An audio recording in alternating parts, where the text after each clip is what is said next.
Nithyanandam Paramasukadam Kevalam Jnanamurtim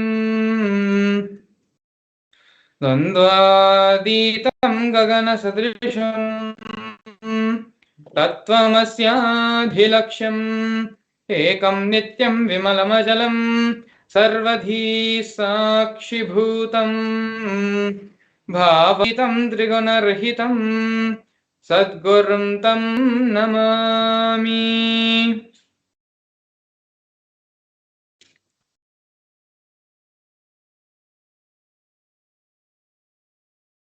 Nithyananda everyone, welcome you all to yet another wonderful Bhava Samadhi Darshan with the Supreme Pontiff of Hinduism, Bhagavan Sri Nithyananda Paramashivam.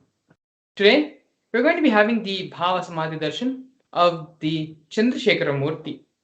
This is one of the many forms of Paramashiva, and along with the Bhava Samadhi Darshan, before we enter into the Bhava Samadhi Darshan directly, we're going to be understanding the Leela behind this form of Paramashiva, as well as the powerful cognitions it represents, and how in our own personal lives we can apply the powerful cognitions given and transmitted by this Murti. But before we enter into all of this, I'd like to share an exciting and special news from Kailasa. We have two very important news which have been released over the past couple of days. The first one being the truth being revealed by media about the no Interpol notice against the Supreme Pontiff of Hinduism. These posts are directly available in the Facebook page, the official handle of the Supreme Pontiff of Hinduism in Facebook, which states very clearly that the Interpol has never issued any sort of notice on the Supreme Pontiff of Hinduism. In fact, the Interpol themselves recognize the sovereignty of Kailasa nation and the Supreme Pontiff of Hinduism as the head of the sovereign state of Sri Kailasa. The Interpol has debunked the spat of disinformation,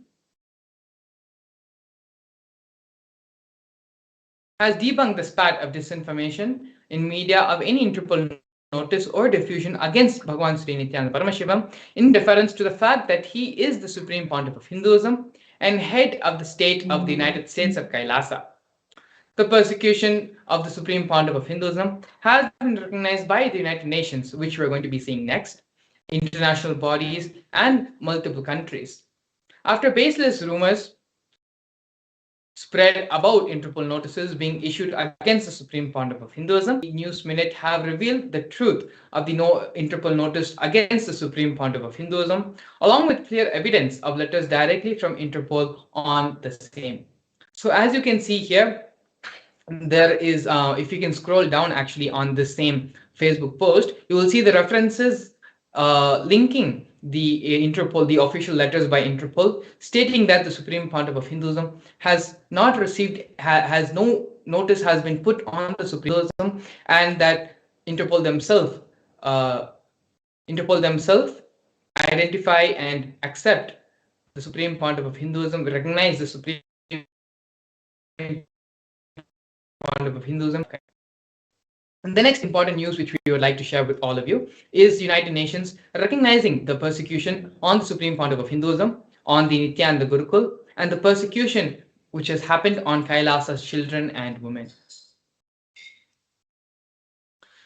A report on the special rapporteur on the sale and the sexual exploitation of children, including child prostitution, child pornography, and other child sexual abuse material, on reparation for child victims and survivors of sale and sexual exploitation. The weaponization of sexual violence targeting women and children, especially of minority traditions, is part of a more pervasive and systematic campaign targeting certain indigenous spiritual traditions, minority communities, and their leaders. One such indigenous spiritual tradition currently targeted for extermination by the deep state elements in the Hindu Aboriginal Indigenous Agricultural Tribes, which is the AIAT community, led by the Supreme Pontiff of Hinduism, Bhagavan Sri Nithyananda Paramashivam. Kailasa's Nithyananda Gurukul, the traditional residential education system of AIAT, is one of the core components of the AIAT from a tender age to learn the 64 Vidyas, types of knowledge in a unique method of knowledge transmission. Since the year 2010, deep state elements have forcibly and unlawfully shut down the indigenous Nithyananda Gurukuls, depriving the AIAT children of their fundamental human rights and right to traditional education. Several terrorist attacks continued on the AIAT Gurukul schools and the children to destroy the indigenous education system, ironically, by the state bodies responsible for reparation. So if you actually scroll down on this post as well, you can see the direct links to all of these articles, or where the United Nations has they themselves have recognized the persecution and have uploaded all these reports on their official website. So both of these links, both of these posts are available on the Supreme Pontiff of Hinduism's official Facebook channel. Both of these posts are featured on the page, so it'll be right there at the top. So you can go and view for yourself, as well as all the references and screen and the pictures, images referring to all the information being provided is also linked in this post. You can take a few minutes and you can actually go and look at these and read for yourself, and not share this with the rest of the world. The United Nations, for the first time since the formation of the modern world, United Nations and other international bodies and institutions are now recognizing the Hindu persecution, which has been going on for so many thousands of years. So now with this, we're going to be entering into today's program, into the Bhava Samadhi Darshan of today. But first, we're going to be learning about the grand narrative of the Supreme Pontiff of Hinduism. The Supreme Pontiff of Hinduism was born in the holy town of Tirunelveli in South India on January 3rd, 1978. At the tender age of 3, the Supreme Pontiff of Hinduism was initiated into the Bala Sannyas as a Bala Sannyasi by various enlightened masters and the predecessors of the Supreme Pontiff of Hinduism in the holy town of Tirunelveli. Not only that, but the Supreme Pontiff of Hinduism was identified as an incarnation by enlightened beings and masters such as Yogi Raj Yogananda Puri, Vidwan Panduranganath, as well as the 230th Guru Mahasannidhanam of the Tondai Mandaladinam of the Kanchi Mutt.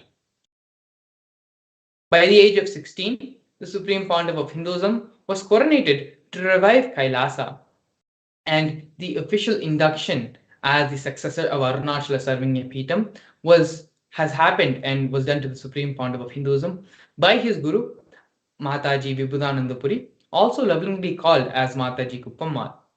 As you can see here in the photos, the Supreme Pontiff of Hinduism received the wooden staff, the Kamandalu water pot, and the conch, the traditional items which are handed over, passed down from Guru to disciple, along with the official induction as the successor into the lineage.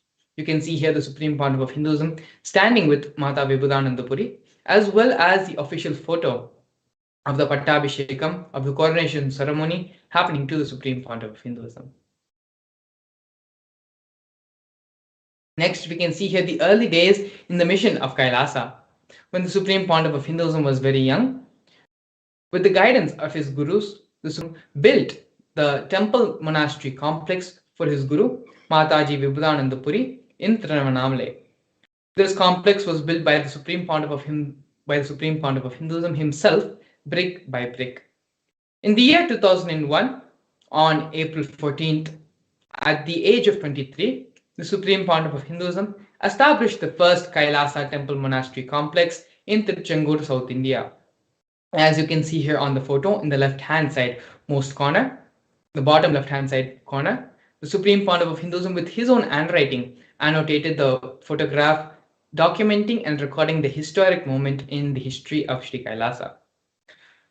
The year following that, in November 4, 2002, by the age of 24, the Supreme Pontiff of Hinduism established the headquarters of the Kailasa Sarvanya Peetham in South India.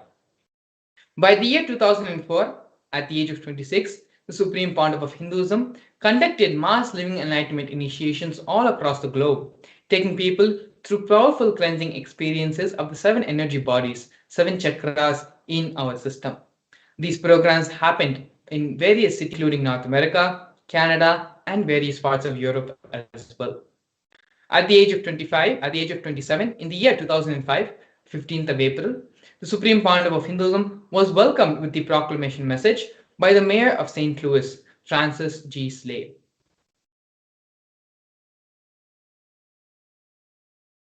Here we can see the Supreme Pontiff of Hinduism conducting the mass living enlightenment conventions in various parts of South India as well as all across the globe. We have here glimpses of the Supreme Pontiff of Hinduism giving the discourse on stress to de-stress in the Oklahoma Medical Baptist Center in the United States.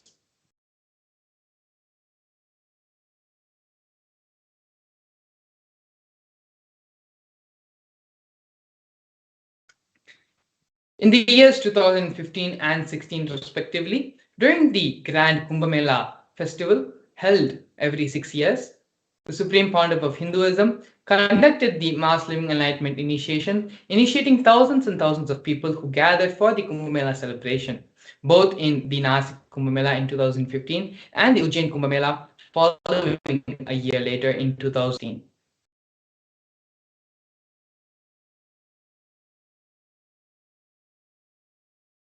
Here we can see the various coronations of the Supreme Pontiff of Hinduism.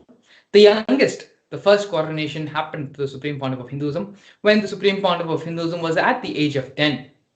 Supreme Pontiff of Hinduism was coronated as the 233rd Guru Mahasanidhanam of Kanchi Kailas Sarunyapeetham. In the years following, in the year 2004, the Supreme Pontiff of Hinduism was coronated as the incumbent emperor of the Suryavamshi Sarangi Samrajya of the Suryavamsha lineage. In the following years, the Supreme Pontiff of Hinduism was also coronated as the present 23rd Guru Mahasanidhanam of Dharmamukti Swargapuramadinam.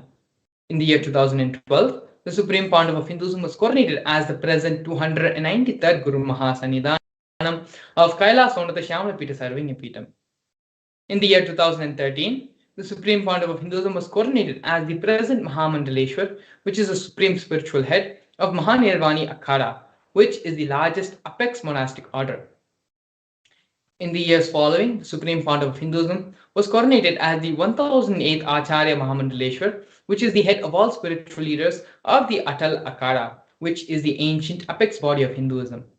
In the year 2015, the Supreme Pontiff of Hinduism was elected as the Supreme Pontiff of Hinduism by a congregation of over 1,000 Hindu leaders, pontiffs.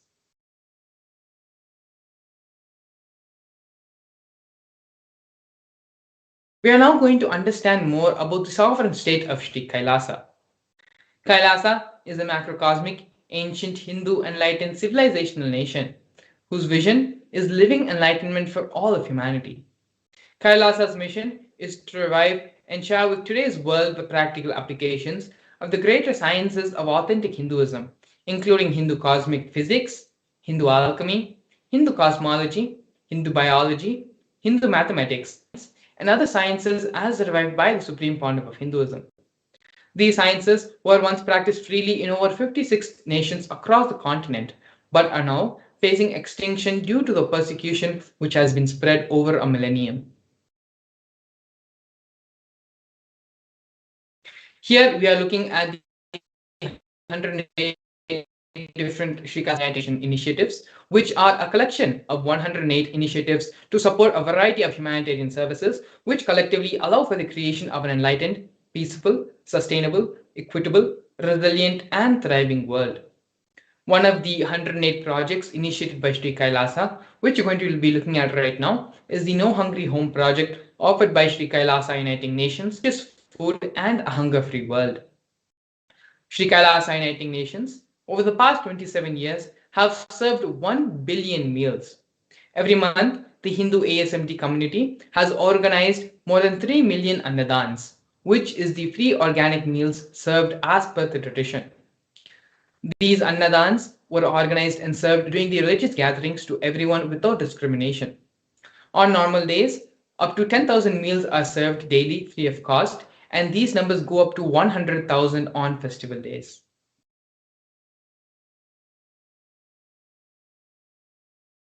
Here we can see Kailasa's protective and preventive COVID care centers offered by Sri Kailasa Uniting Nations for affordable healthcare and holistic living.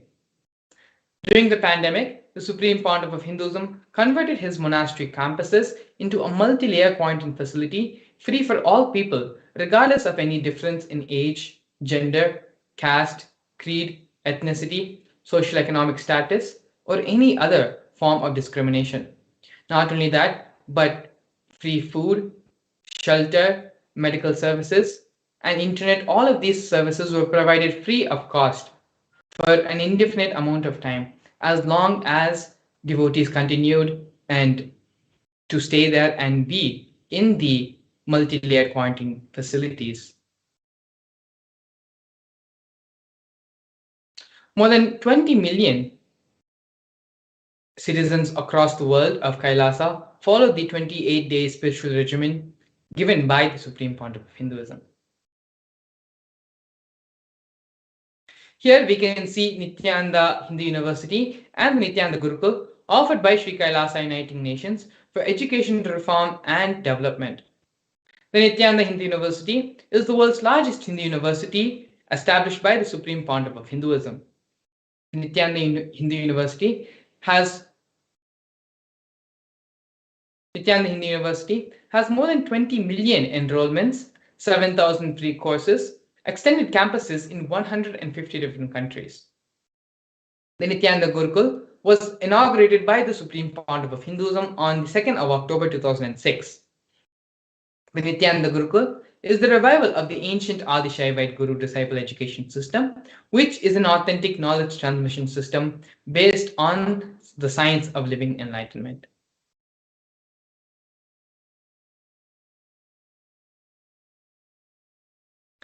Next, we have the Nithyananda Hindu Jnanalaya project, which is the library and Hinduismpedia offered by Sri Kailasa Uniting Nations for the protection of Hindu scriptures. The Nithyananda Hindu Jnanalaya project was established by the Supreme Pontiff of Hinduism to collect 1 million Hindu scriptures while ensuring that knowledge and shared free of cost to all, collecting and preserving 1 million books on Hinduism. The Supreme Pontiff of Hinduism has authored more than 10,000 books in 3 different languages, which have been translated into 50 other different languages, has published more than 10,000 articles, and has given more than 10,000 hours of free discourses with a combined view of 1 billion.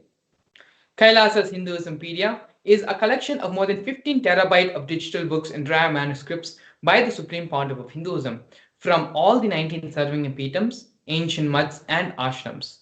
More than 1 billion pages on Hinduism have been collected, more than 22,000 digital books, 1,000 e-textbooks, and 100,000 articles on various topics of Hinduism.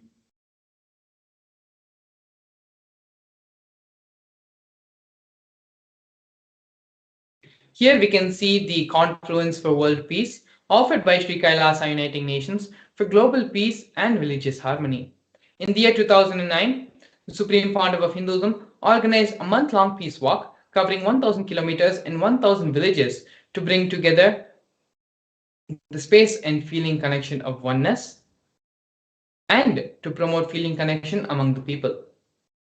During the walk, health camps were conducted along its path in various villages and other towns and rural areas which went through the peace walk. As you can see here, there are thousands and thousands of devotees going through the peace walk in the Pontiff of Hinduism.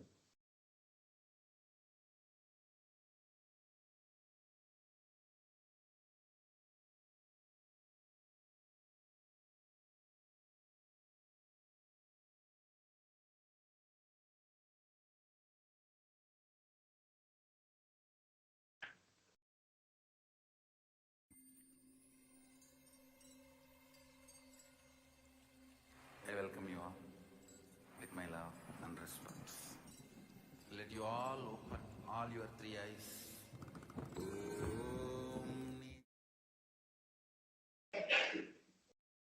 Yes, sorry for the technical glitch. The next Sri Kailasa Uniting Nations initiative, which we are looking at right now, is for feminine empowerment and gender equality.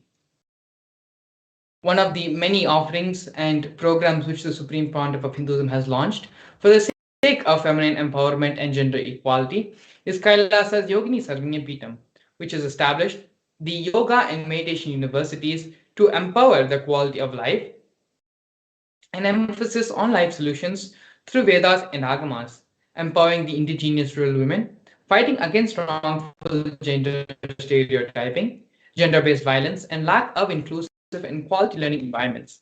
Some of these initiatives includes the Kailasa's Nithyananda Lakshmi project, which is a microfinancing service, Kailasa's Women Foundation and Women Empowerment Self-Help Centers, which have been launched in 108 different places around the world since the year 2009.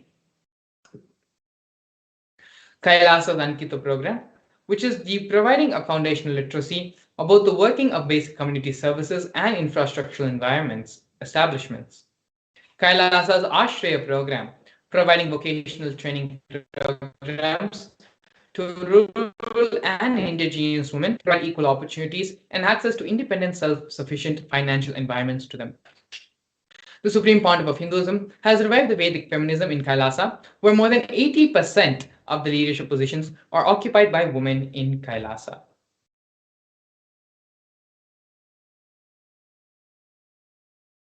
Here we're looking at the various offerings and contributions done by Sri Kailasa Uniting Nations for Yoga, offering the Nityananda Yoga. One of the many offerings of the Nityananda Yoga is the Nityananda Kriyas, which are 108 scientifically validated Kriyas revived by the Supreme Pontiff of Hinduism, specifically targeting the 108 major diseases and disorders such as diabetes, arthritis, blood pressure, rheumatism, and more. Not only that, but the Supreme Pontiff of Hinduism has also revived the ancient traditional forms of yoga, such as the Shivastamba Yoga and the Rajya Yoga, which is the pole and rope yoga respectively, in which yogic asanas, postures, and weight balancing techniques are performed to create the yogic physiology, aligning it to the cosmic geometry that manifests superpowers. The Supreme Pontiff of Hinduism has also received 2 Guinness World Records for the largest rope yoga, which is the Shivastamba, for the largest rope yoga, which is the Kundalini Rajya Yoga, and the largest pole yoga, which is the Shivastamba Yoga classes, bringing worldwide attention to these world records were received by the Supreme Pontiff of Hinduism on the 30th of September and 3rd of October, respectively.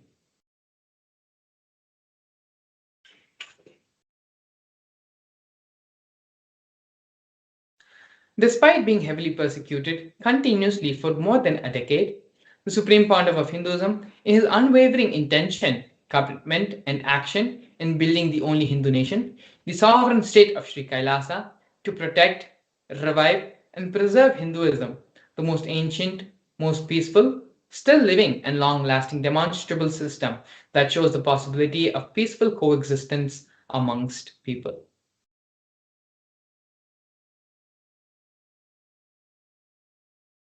Here we are looking at one of the most historic moments in the history of Sri Kailasa, where Kailasa, the first nation of Hindus, led by the Supreme Pontiff of Hinduism, spoke on behalf of the 2 billion global Hindu diaspora at the 14th session of the United Nations Forum on Minority Issues.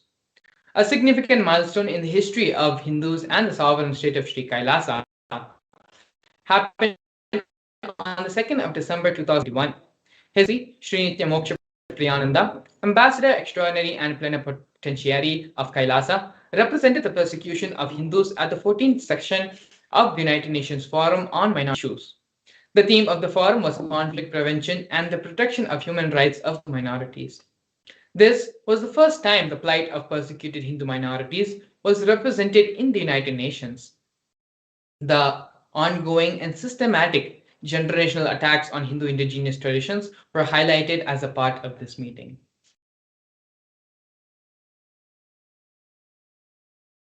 Here we can see the various torture and murder attempts by the state and non-state actors.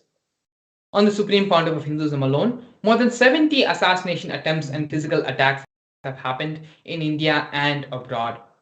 40 attacks on community of monasteries and temples, over 60 incidences of rapes, attacks, and molestation of women and women monks, 100 false legal cases, all but one are dismissed. Entire government mechanism, politically owned media, police, and judiciary controlled by politicians, as well as the incitation of mob violence through the social media.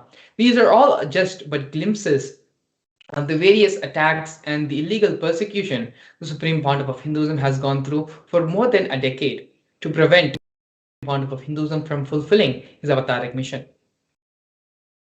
Despite all the illegal attacks and harassments and persecution done on the Supreme Pontiff of Hinduism, Supreme Pontiff of Hinduism has established the only Hindu nation, Kailasa, for all us Hindus, to practice and live this great Sanatana Hindu Dharma freely without any obstacles. In this next segment, we're going to be learning more about the power manifestation science, which is one of the most important contributions given by the Supreme Pontiff of Hinduism to the whole world to raise the conscious level of humanity to a super conscious level. In the next segment, we're going to be looking at the Shastra Pramana, which is the scriptural reference for these power manifestation powers, as well as a live demonstration of the power of third eye and consciousness over matter. So stay tuned. We'll be back with you after a short break.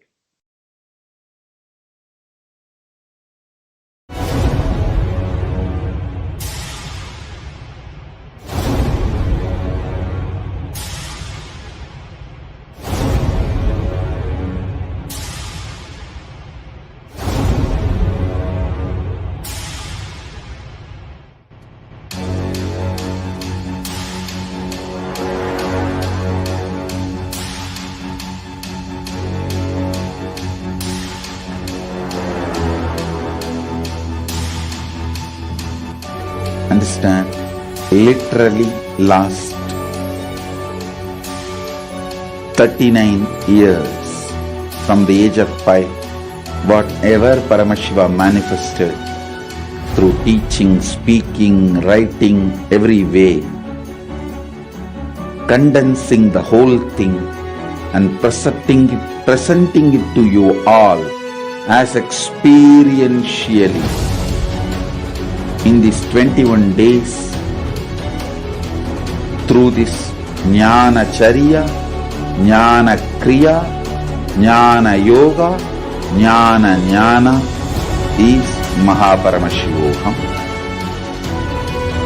Lifestyle for just Paramashiva.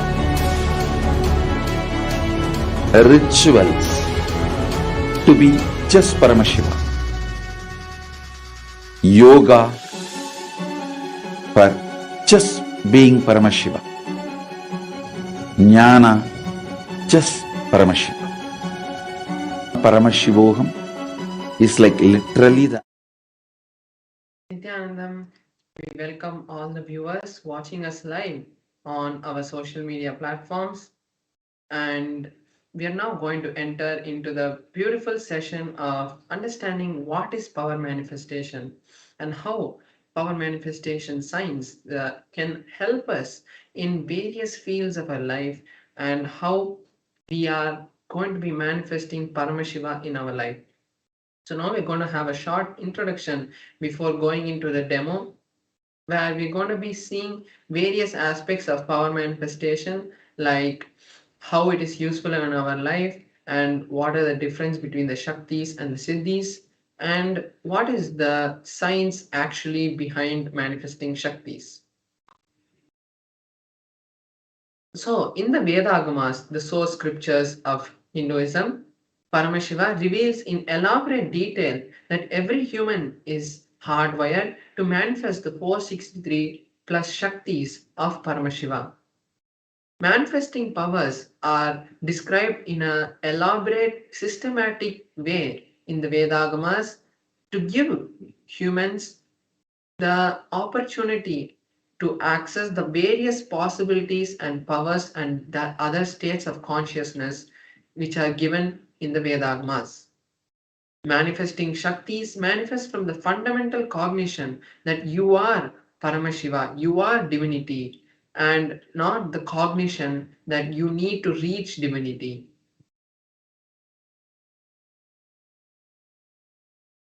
So now we're going to be understanding the difference between Shaktis and Siddhis. What is Shaktis and what is Siddhis? Shaktis are the powers that manifest from the space of enlightenment and from the space of Paramashivoham, whereas the Siddhis manifest from tapas or penance. When you do penance, heartful penance, that time the siddhis manifest. Then there's the shaktis which are manifesting, which from the source of enlightenment. And only through the direct initiation of the guru, when the guru initiates, when the living incarnation initiates, the shaktis manifest, whereas the siddhis manifest on the path of enlightenment. The shaktis of Paramashiva are permanent, whereas the siddhis are not permanent, they don't stay with you and they divert you from enlightenment. Now we are going to be seeing the various ways the powers are validated and foolproofed in the Vedagamas. So here we have four different methods, four different levels of verification that the powers go through, that this science has gone through for thousands of years now before being given to us. First is the Shastra Pramana. What Paramashiva has directly revealed in the Vedas and Agamas is the Shastra Pramana. Then we have the Apta Pramana, which is the experiences of the various rishis, incarnations, enlightened masters who have come before us from the time of Veda Vyasa till the time of the recent most masters like Maharishi Mahayogi or Paramahamsa Yogananda or Aravindo or all these great masters, how they manifested so many powers to help people and bring the humanity to the next level. So this is the Apta Pramana. Then we have the Atma Pramana, where the time-tested and verified experiences of the Supreme Point of Hinduism, after his own research on himself and experiencing those powers, he verifies the experiences and the powers with the Shastra Pramana and the Apta Pramana, and then gives it to us as his Atma Pramana. Then we have the Pratyaksha Pramana, which is the scientific study on the powers. What science is able to derive from these powers, what science is able to understand, and what science is able to say that these powers, how science is able to say that these powers are real. Now we'll be seeing the source of the powers, how these powers actually really manifest. Paramashiva is the primordial divinity in Hinduism, the ultimate reality, cause which is self-effulgent, all-pervading, unchanged beyond time, space, form, and causality. As the fundamental base of the manifest and unmanifest, he manifests the five actions, the five fundamental actions which create this whole cosmos. Then there's a direct quote, the direct teaching from the Supreme Point. Cognition is the ultimate truth. Manifesting Shaktis is when any powerful cognition is mapped into our consciousness, in the sense when a powerful cognition is understood and digested by us, that time it manifests in everyone, through anyone, as the powers of Paramashiva. Now we are going to be seeing the detailed pramanas for each of the detailed scriptural references and other references which give us the details about each of the pramanas. So here we have the pramana for the power of third eye.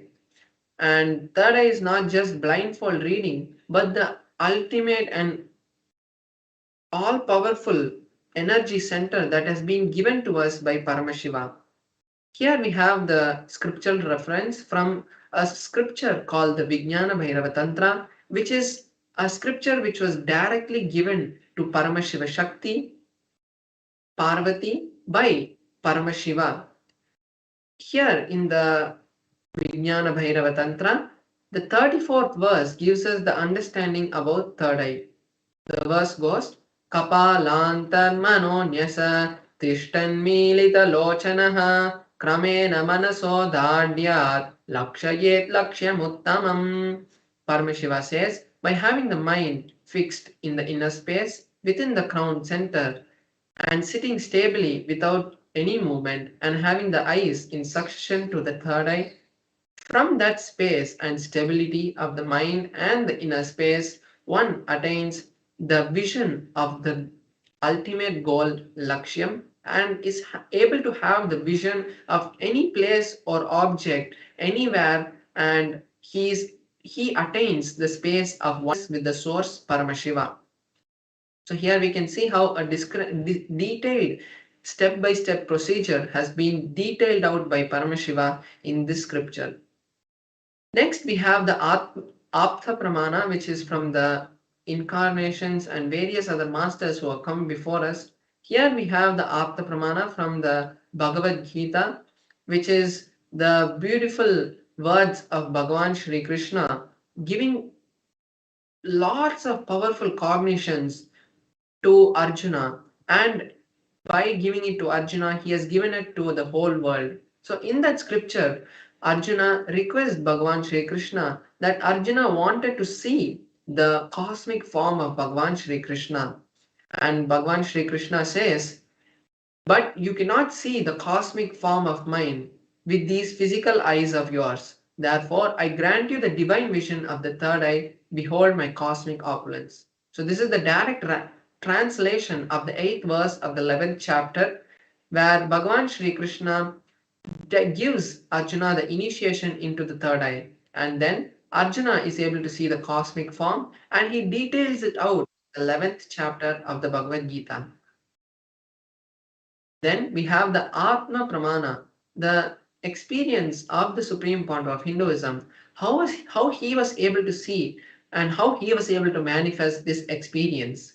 So he says in his own words that the first experience I had, I was able to see everything around me, above me, below me, the whole 360 degrees. And not only I was able to see, I was able to feel everything that was around me. So this is the direct words of the Supreme Pontiff of Hinduism, and we can see how it is directly matching with the Shastra Pramana. Now we have the Pratyaksha Pramana, which is the scientific study on the powers. What science has understood and discovered from this power manifestation.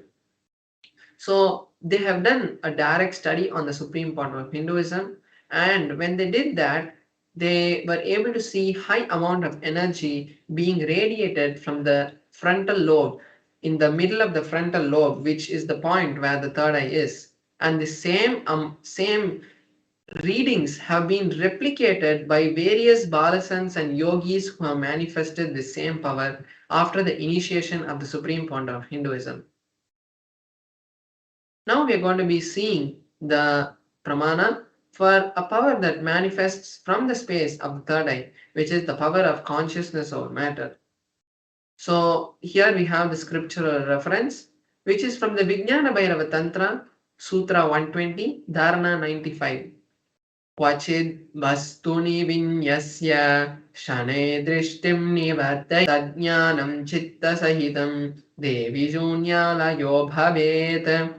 Bhagavan Paramashiva says, having one's eyes fixed on a particular object, one should slowly remove the gaze and the thoughts, the impressions, and any cognitions that he holds about that object. Then one abides in shunya, the state where there is nothing other than the object exists, the space of inclusiveness and infinity. So that is the beautiful meaning of the verse from the Vijnana Bhairava Tantra, where Paramashiva gives us a detailed step-by-step procedure on how to manifest these powers. So now I'll be manifesting this power. I have my Atmalinga here, and we're going to be manifesting the power of consciousness over matter, where I will be making the Atmalinga to stand without any external force being applied on this Atmalinga. So it will be in a horizontal position, and we will see the beautiful darshan of the Atmalinga standing up and becoming vertical. So this is the power that we are going to be manifesting. And now I'll be showing you in a close-up camera the Atmalinga and the whole setup that we have to manifest this power in the most authentic way. So now we'll be moving to that camera in a few minutes.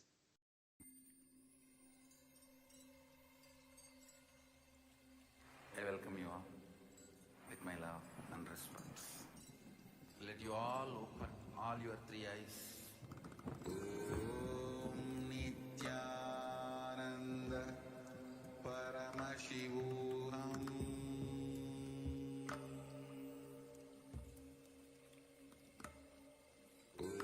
Om Nithyananda Paramashivam.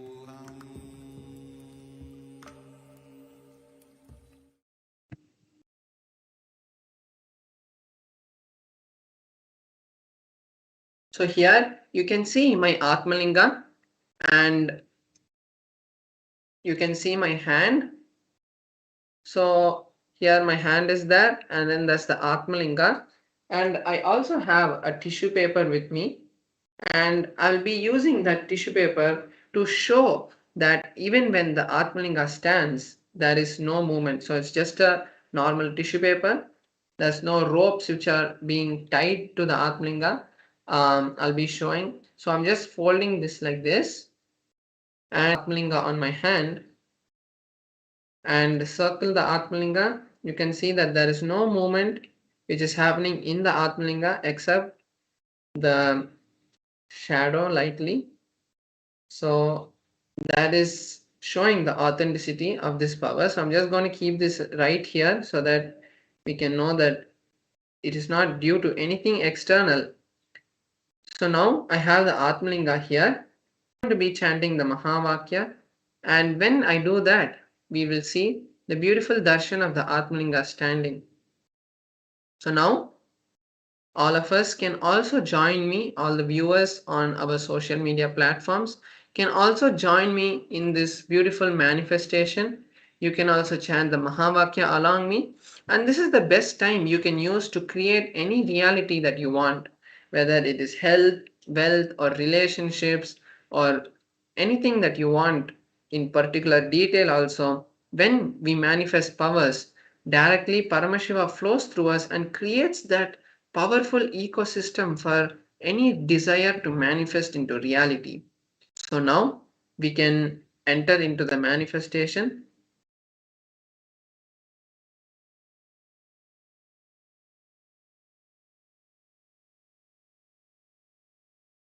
Om Nithyananda Paramashivoham.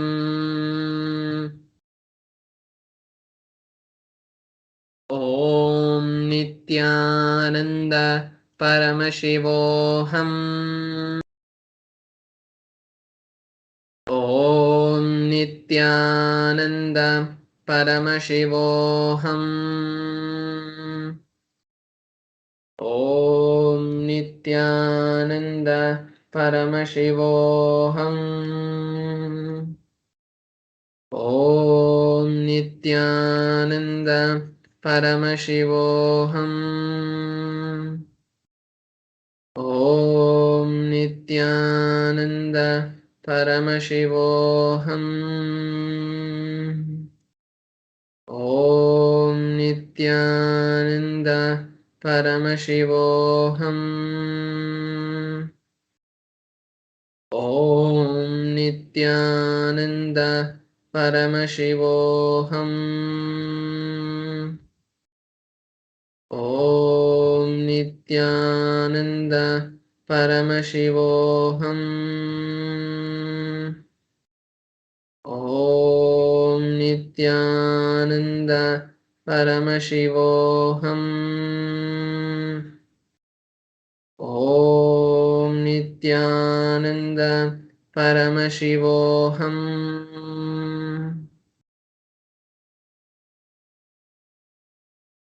So now we have seen the beautiful Atmalinga moving.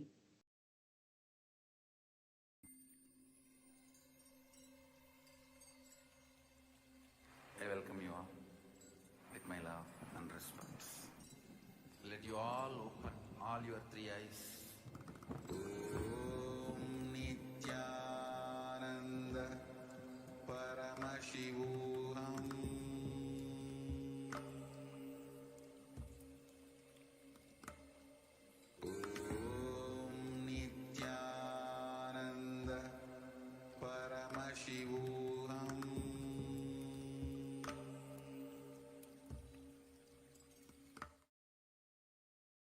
So now we have seen the Atmalinga move, and that is the direct manifestation of Paramashiva. When Paramashiva manifests through us, he manifests through these kind of Shaktis because he wants to show that to the humanity, and he wants to make us understand that he is really there, and it's not just some kind of mythological story of us thinking about some kind of God who is there somewhere. He is there right with us, and He is supporting us in every single way. When we allow Him to manifest through us, automatically every desire that we want automatically manifests because it is Him flowing through us. When we make the barriers around the powerful space that we have, and we start thinking that we are doing it, and when things don't happen, it is us, that time we need to drop that, because only when we allow Paramashiva to flow through us, that time we can manifest a better reality for us. So now we'll be moving to the next segment of this program, where we'll be seeing a beautiful collection of videos which will be giving us more powerful cognitions. So now we're going to be understanding the dimensions of Paramashiva. So this is the most relevant topic. You may think that you want to know more about how to create wealth, how to create relationships, but we always forget the fundamental understanding that only when we are in the space of Paramashivoham, really we can manifest wealth. Otherwise, it's like a lottery that happens in our life.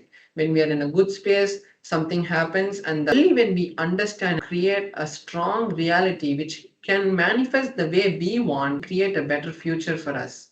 So now we're going to be understanding the various dimensions of Paramashiva and how directly it can be useful and implemented in our life. So now let's all sit with our head, neck, and spine in a straight line. Most importantly, take notes of all these. Every day we are having these kind of sessions. Just a glimpse from the Paramashivoham program, which is happening in a very full-fledged way. But this is just a glimpse for all of you. So make sure that you take notes of all of these beautiful satsangs that have been grouped together, and it will become a powerful cognition bank which will support you at the times of need.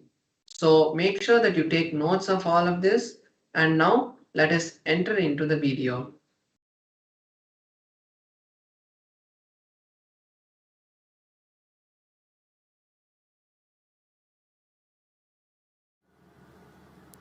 Static matter.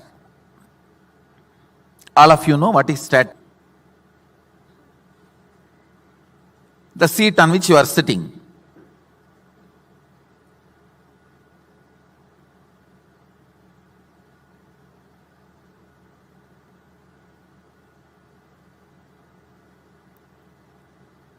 Floor on which you are sitting. Things around you. Static matter. All that is a static matter. Vibrant activity, dynamic activity. That is like electricity, electron, proton, neutron movements. Ordinary electricity connection to this microphone, to atomic explosion. All these are dynamic activity. Listen. Static matter, dynamic activity, strategic existence. There is a part of you which exists not as a static matter, not as just dynamic activity, but as a strategist who can think, who can visualize, who can inspire, who can take decisions, who has choices, who is alive. That component of you is strategic existence. Listen. Static matter, jata. In Sanskrit, it is called jata. Vibrant activity, dynamic activity. In Sanskrit, we call it Shakti. Even dynamic activity is not independent intelligence. No. It has no independent intelligence. The electricity which comes in this microphone, if you mishandle it, it will shock you. It has no intelligence. Oh, Swamiji is my boss.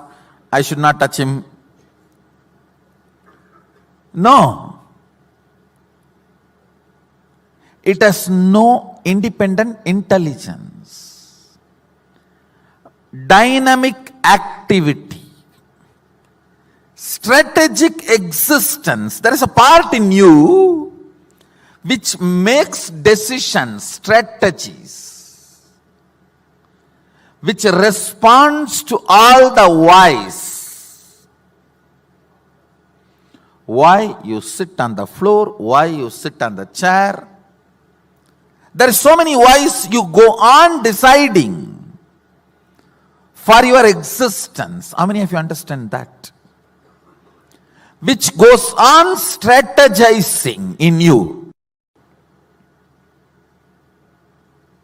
Static matter, dynamic activity, strategic existence.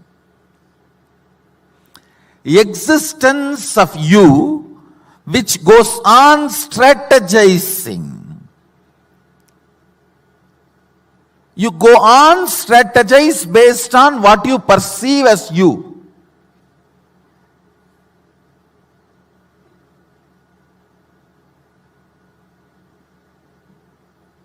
Yes, please listen. Static matter, dynamic activity, strategic existence.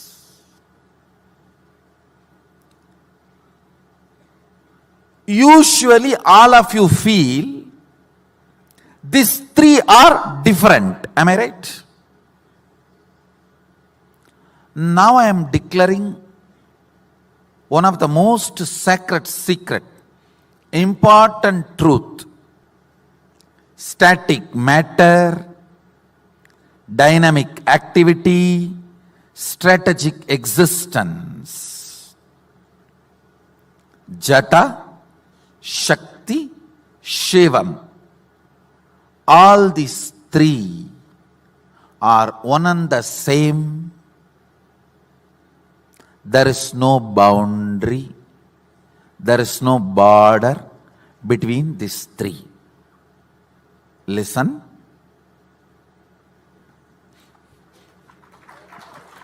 Because now I am going to make you live it. Understand, all power manifestation is just to confirm the highest cognitions have become part of your life. Higher and higher cognitions become your driving force. You raise your plane of existence. Highest oneness. Highest oneness. When it becomes your cognition, your plane of existence is Kailasa. The strategic existence which is in you wrongly believes in delusion. The dynamic activity and the static matter is not in your control, which is a lie. The belief you are carrying is a big lie told to you by human beings. Truth from source of your existence, which I am bringing you to now, your strategic existence is capable of experiencing the reality. The reality is your strategic existence, dynamic activity, and static matter has no border, has no boundary. It is in oneness. Now I am going to make you manifest 21 powers.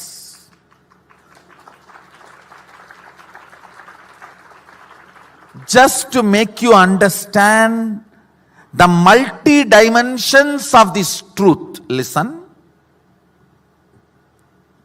Listen carefully. This, the part of the truth I am sharing with you, this part is called Sattva Tattva.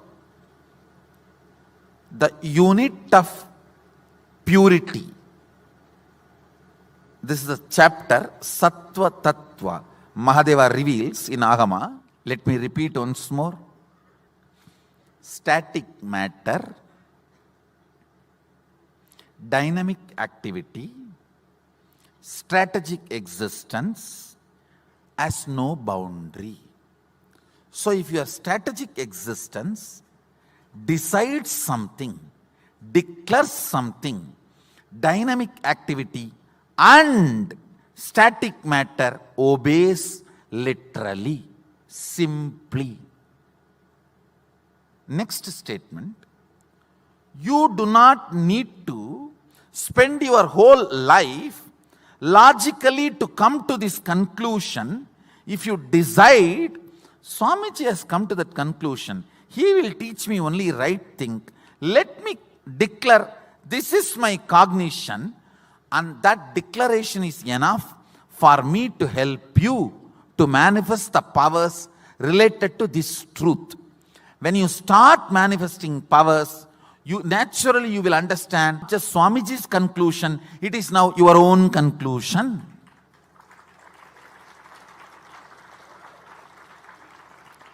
Till I sign the check and put the money in your account only, it is my money. Once I put it in your account, it is your money now. Same way, till it is my conclusion and not yours only, you need to depend on my cognition. Once you start manifesting powers and understanding, now it is your cognition. Now it is your conclusion. Now it is your way of existence. How many of you are understanding? That's all. This part of the Agama is called Sattva.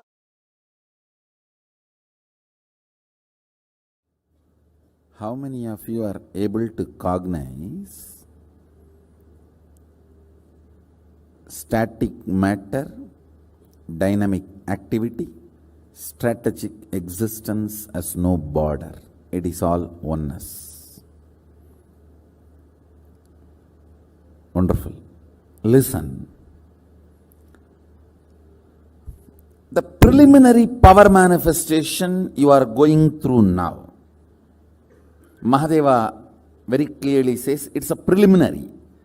Sattva Tattva means, please listen, I am repeating the introduction, the word I used, Sattva Tattva, unit of high energy. Sattva, see, we function through three energies. Pure high energy, confused restlessness, dullness. So the pure high energy unit, when it is increased in you, the first response happens in you is preliminary power manifestation. See, it is intense sattva I am radiating. understand that now what you are doing is a preliminary power manifestation. Only if you are settled with this cognition, I can push you to the higher level. See, this preliminary power manifestation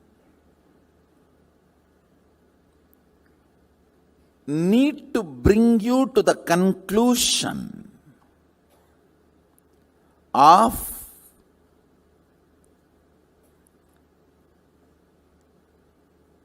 static matter, dynamic activity. See, static matter means a small stone in your kidney to the Everest mountain. Everything is static matter. Dynamic activity, water flowing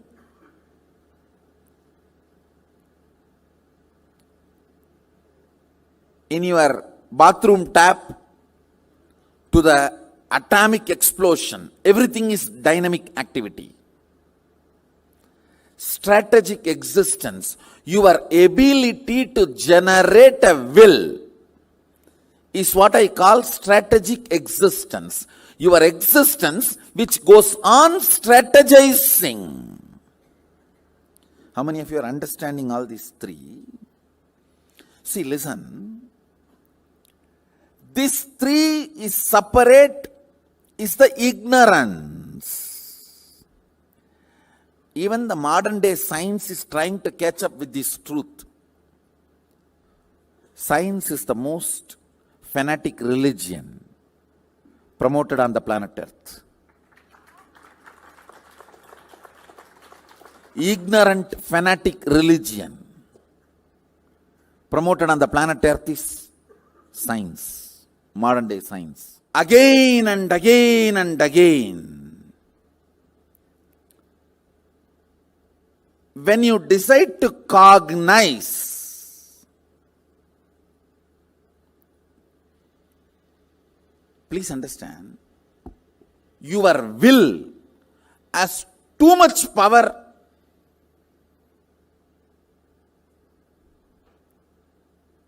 beyond your expectation. Just put the will on this cognition. With all my will, I strategically declare dynamic activity, static matter is my extension. There is no boundary. I can do what I want with it. I am the ultimate over both. Understand? Now the truth I declared to you all, you can paraphrase multiple understandings which comes out of this cognition. That is the source of power manifestation. This is the logic of power manifestation. All of you understand? So the essence of this session, static matter, dynamic activity, strategic existence, is one and the same. My strategic existence has power over everything. It may be repetitive, but please put this again as a status. This as your status. This is your real status. Understand, your faith, your belief, everything is shallow. Everything is shallow. I am not at all asking your faith or belief.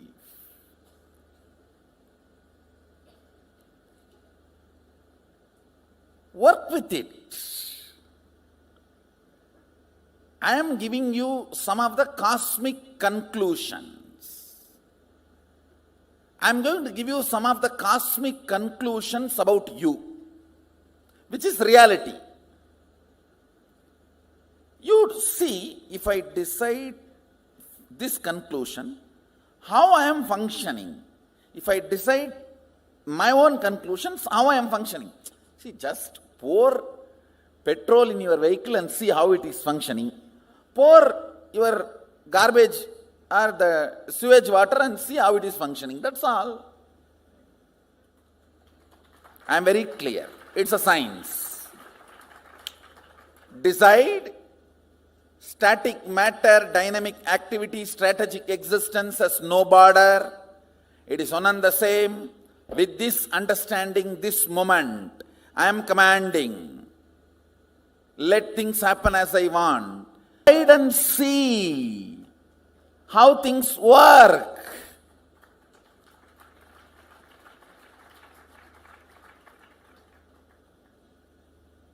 Power manifestation is nothing but I am giving you 21 types of way to taste the sugar.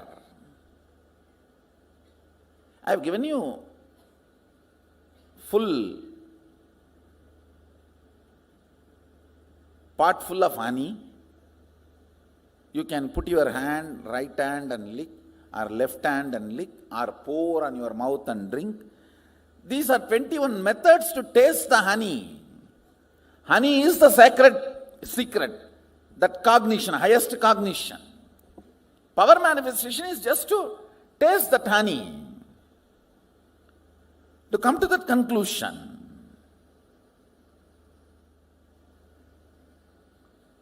Understand,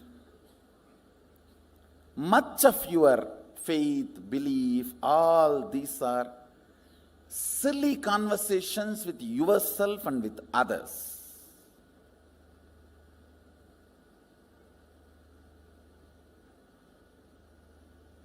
I neither believe your faith, I don't believe your belief. I am very clear. Come to conclusions. Understand, every moment you are driven by certain conclusions. You apply your own conclusions and see how the machine functions. You apply the conclusions I am giving and see how the machine functions. That's all. See, you are like this hardware. What kind of a software you download, that decides the quality of you. You can download, the software decides the quality of what it is going to perform. Same way, you can have your own software, I have no problem. You can try my software, that's all.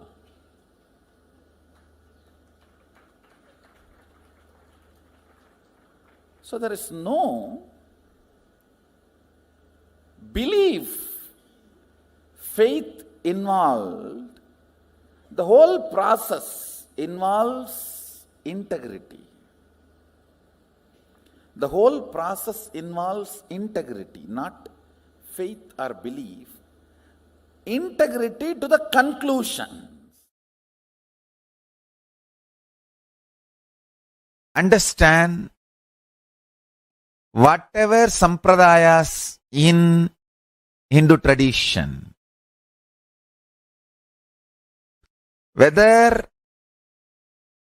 the spiritual practices meant for Krama Brahmacharis, Naishtika Brahmacharis,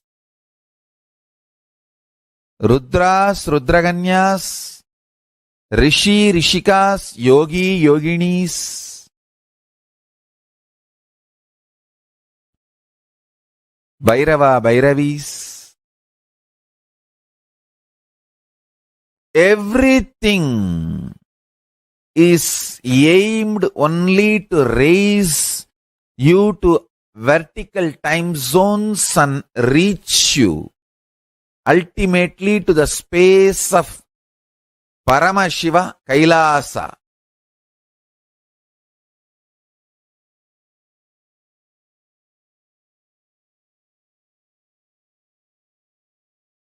It may look as simple as applying sacred ash on your forehead, or as difficult as you think practicing absolute asteya aparigraha, non-stealing and non-possessiveness living with minimal things and brahmacharya and satya, absolute integrity. All these great vows. Understand, actually these great vows are not like a forced rules. They are actually the great powers revealed from Kaila. If you understand and internalize the powerful cognitions. For example, one of the greatest truth from Kailasa is static matter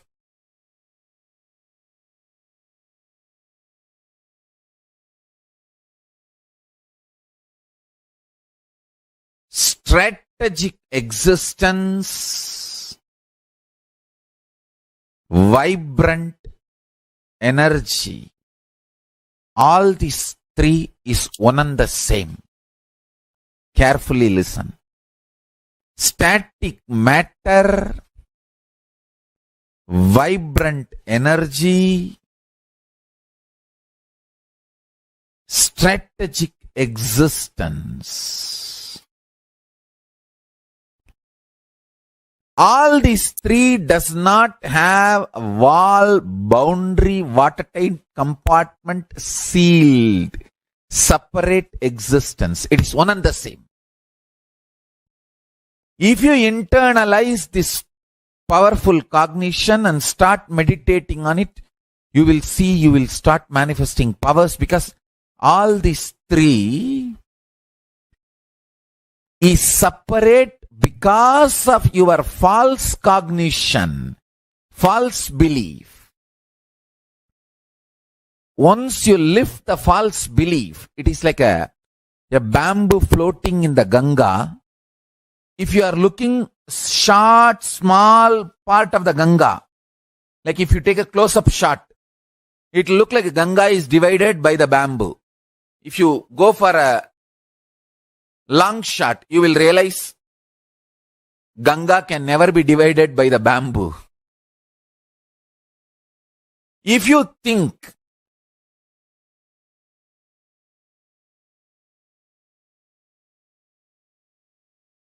static matter, vibrant energy, strategic existence is separate.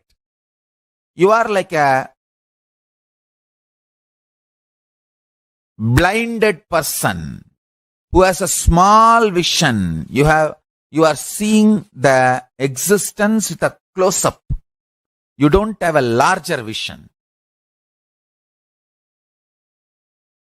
You are looking at the Ganga in a close-up view.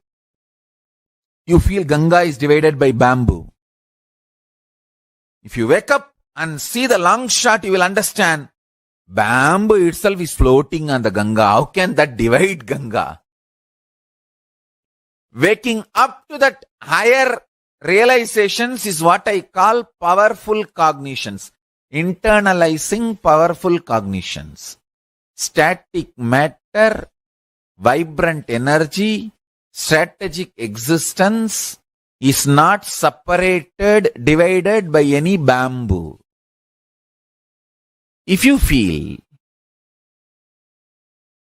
static matter, vibrant energy, strategic existence is divided,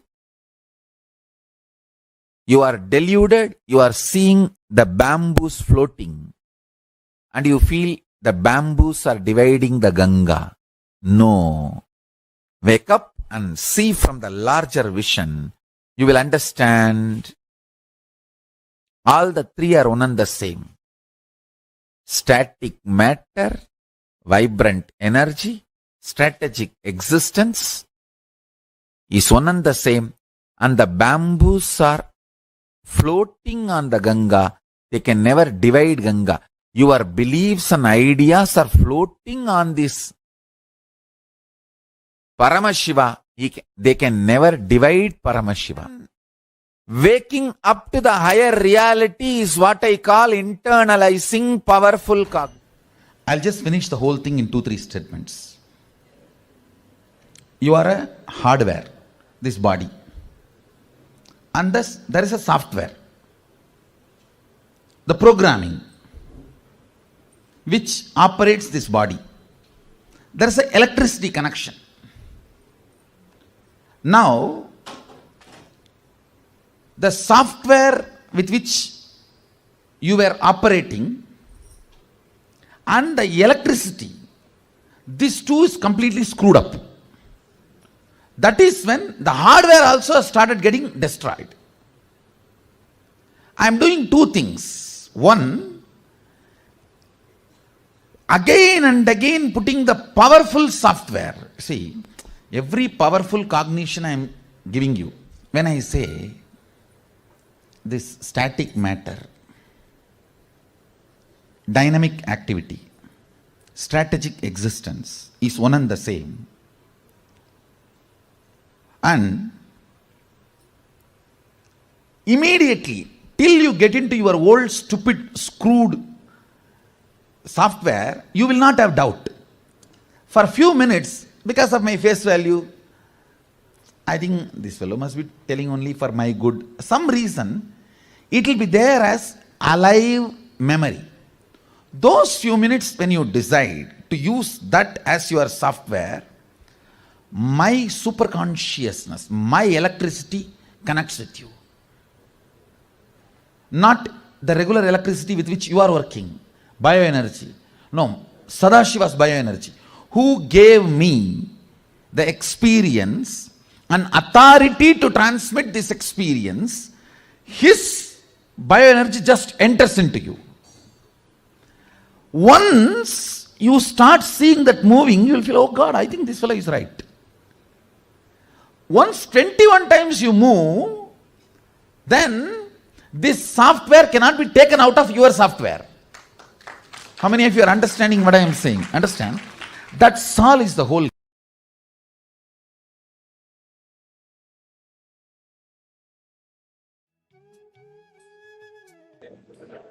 Nithyananda, everyone. We're back. Beautifully, the supreme point of Hinduism expanded on the identity, the cognition we are to carry, the identity you carry in the waking state, identity you carry in the deep sleep state, identity you carry in the dream state, the identity you carry in the Turyatita state, and identity you experience in the Turyatita state. In all the 25 states of consciousness, each identity is independent. The identity, the cognition, which for which you think about yourself now, is different from the cognition you have about yourself when you are sleeping, when you are in the dream state, and when you are in the Turyatita state. All these cognitions are different identities, different cognitions you have about yourself.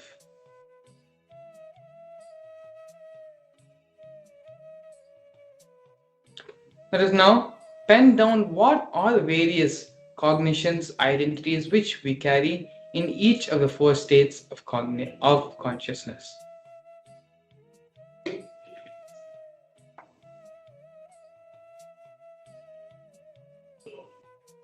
Please take a few minutes to sit and do this exercise sincerely, penning down each identity we carry in each state of consciousness that we exist in. What you think about yourself, what you carry about yourself when you're awake, what you carry about yourself when you are in the swapna or the dream state, what you carry about yourself when you are in the deep sleep state, and when you are in the Turyatita state. Take a few minutes now and identify the identities which you carry about yourself in these various states of consciousness.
to happen. Allow these few moments for you to give to yourself.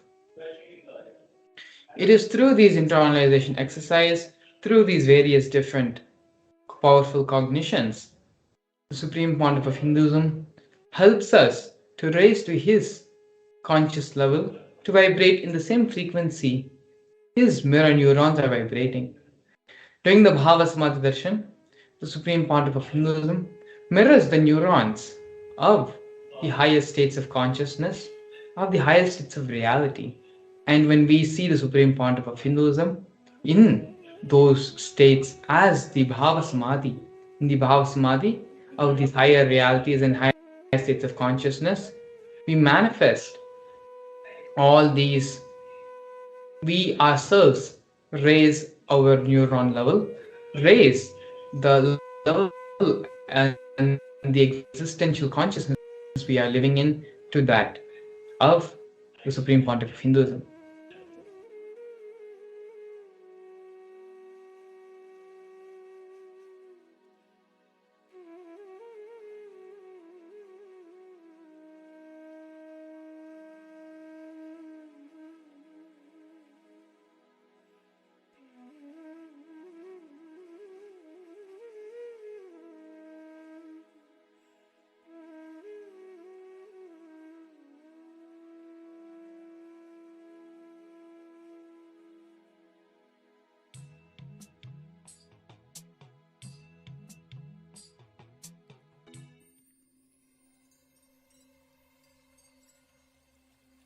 I welcome you all with my love and respect. Let you all open all your three eyes. Om Nithyananda Paramashivam.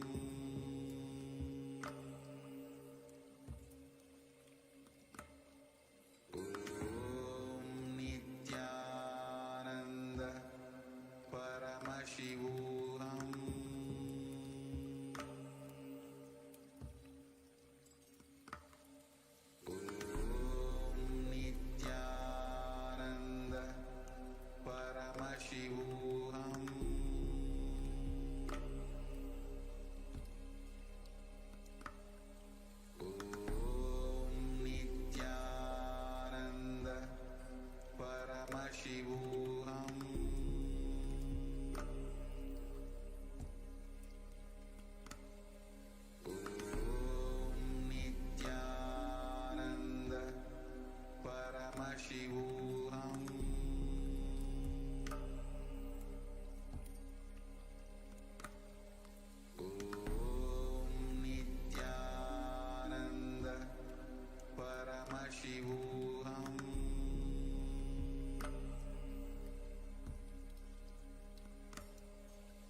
Yes, I'd like to sincerely apologize for the technical glitch. As I was saying earlier, the Supreme Pontiff of Hinduism mentioned this many times. We give time for everyone in our life, for job, for our household, for our various friends and families, for our extended families, but we never give time for ourselves. Time for us to look in our own lives.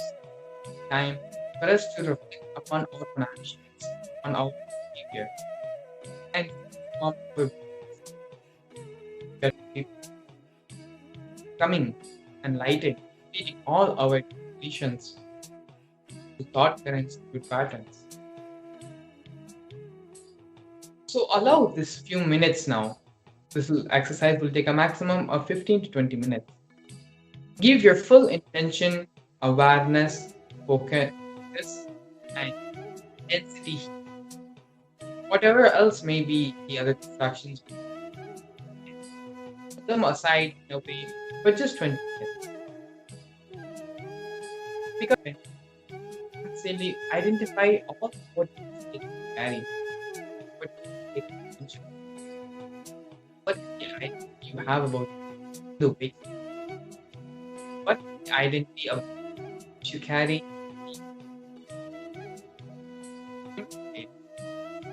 what is the identity you carry up in the deep state, and finally the identity you carry about yourself in the Turyatita state.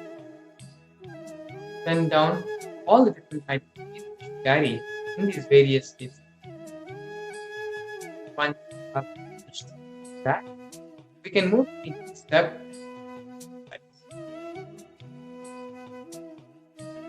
The moment you realize the undercurrent of all these 25 identities, you are pure consciousness, which is the source of you and of Paramashivam.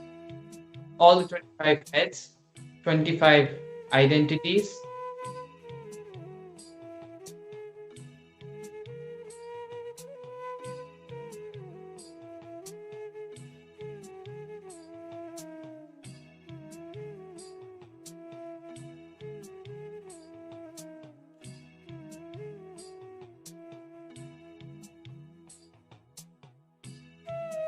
all the 25 heads, all the 25 identities gets integrated. That is why Paramashiva is also always described with 25 heads. Means he who has realized his 25 identities is in oneness with the source consciousness, pure Paramashiva, ultimate. As long as your identities play separate game without getting integrated to the source, you continue to remain in suffering.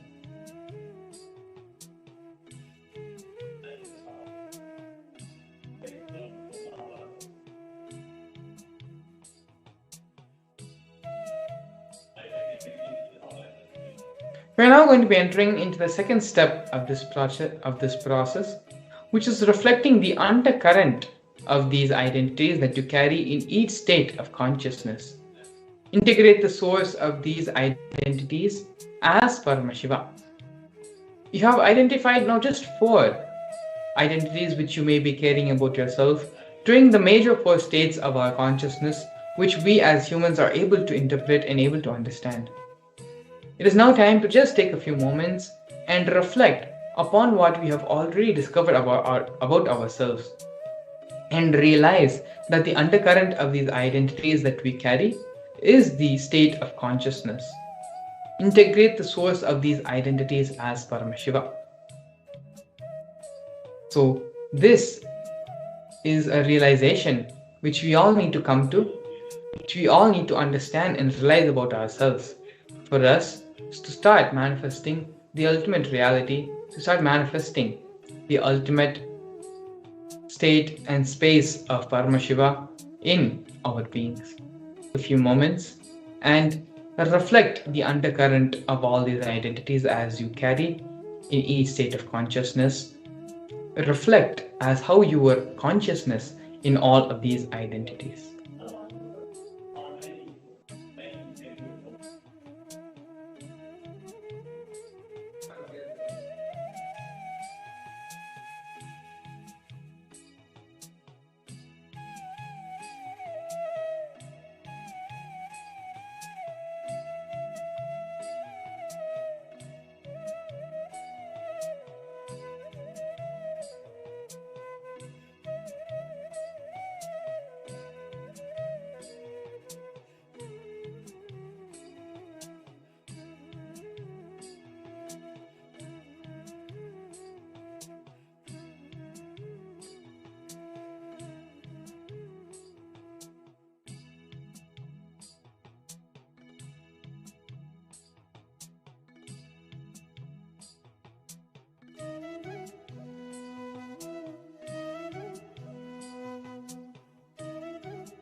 Yes, by now, the conscious decision and the conscious reflection should have happened where you understood and come to the realization that in any space, in any reality, in any dimension of yourself, however different you may cognize it to be different from another dimension of yourself in another reality, another space of you, the underlying thought current is the superconscious energy.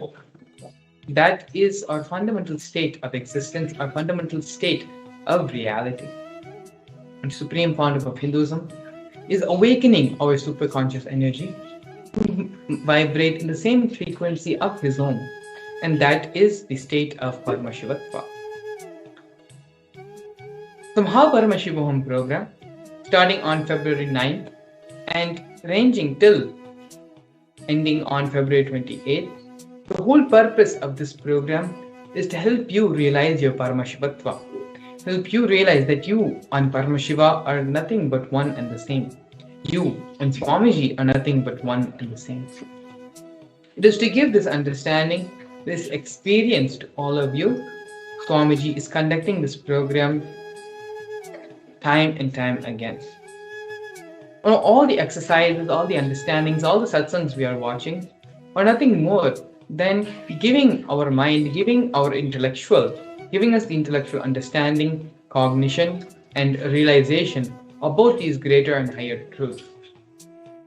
It is only in the Paramashivam program where all these higher existential truths will become our existential reality, will become our personal experience. And so that is why again and again we continuously reiterate that there is nothing like the Paramashivam program. There is nothing else which can give you that same experience. Actually, if you go to YouTube and if you just go through the various testimonies given by devotees who have attended the Paramashivam program, you will see the immense transformation which can be given, which the Supreme Founder of Hinduism gives to each and every one on a personal level. All the powerful cognitions, all the ideas which you are hearing now through these various satsangs and through these various exercises which you are internalizing and understanding, all of these becomes your experience during the program. Supreme Founder of Hinduism, over the span of 21 days, attends to each and every part of your life, attends to each and every aspect of your life, and ensures that completion is the only thing which is the driving force of your life. The completion is from this space of completion, all the decisions which your life will be taken, and everything you do out of completion can actually reflect and make the whole life around you so blissful and complete. And so without further ado, the Paramashivam registration link will be projected below us, and as well as the QR code, where you can directly scan the QR code which will lead you and you can register for the Paramashivam program. Over the past couple of weeks, we have gone through and seen many different forms of Paramashiva, the different Leelas Paramashiva has assumed, as well as the Bhava Samadhi Darshans, which the Supreme Founder of Hinduism gives in the form of these various different Leelas. All of these are nothing but different ways, methods, and techniques to raise your consciousness for you to realize ultimately that you are Paramashiva, you are Swamiji, you and him are one and the same. The whole fundamental cognition, the whole fundamental purpose of Hinduism is to make you understand, for you to have the experience that you and the divine are same. Today, throughout the session, we learned many things about the powerful cognitions, about the power manifestation science, and about the space, the existential reality of Paramashiva. In the further segments leading up to the ultimate darshan of the Supreme Founder of Hinduism, as the Chandrasekhara Murthy, we are going to be seeing the next segment of this program, which is causing your reality for you to manifest all the different dimensions and aspects of your life. So without further ado, please stay tuned. We'll be back after a short break. Since the beginning of time and space, Bhagwan Paramashiva, the all-powerful, all-pervasive, and all-knowing ultimate superconscious existence, revealed in the Vedas and Agamas, the source scriptures of Hinduism, the truths about himself and the manifested universe and its multidimensional and simultaneously existing dimensions and worlds, also known as parallel universes or vertical time zones. त्रुट्यादिप्रत्ययस्यार्थ कालो माया samudbhavah. The Kala Tattva, which gives rise to the knowledge of various time zones and parallel universes such as Truti and others, is originated by Ananteshwara from the impure Maya. Bhagwan Paramashiva mentions that as we experience the various higher states of consciousness, we simultaneously experience the various time zones associated with them. We get transported to the parallel universes and experience the other dimensions of our own existence, of our own personality. Listen, Subarloka is all about stable bliss, absolute health and stable bliss. Maharloka is all about the highest peak possibilities. Jana Loka is the place where you can exist in multiple bodies at a time. You experience oneness as the super reality. Tapaloka is that last struggle you go through. Sometimes you know you are Paramashiva, sometimes you just slip off, but again you say, I am Paramashiva. That space is the Tapoloka, an absolute surrender. Whether I am remembering, I am manifesting Paramashivatva, or I am deluded, I surrender both to Paramashiva. When you take that decision, you are lifted to Brahmaloka. You move to the Brahmaloka. The deep surrender lifts you to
नित्यानन्दं परमसुखदं केवलं ज्ञानमूर्तिं द्वन्द्वातीतं गगनसदृशं तत्त्वमस्याधिलक्ष्यम् एकं नित्यं विमलमचलं सर्वदी साक्षिभूतम् भावातीतं त्रिगुणरहितं सद्गुरुं तं Namami.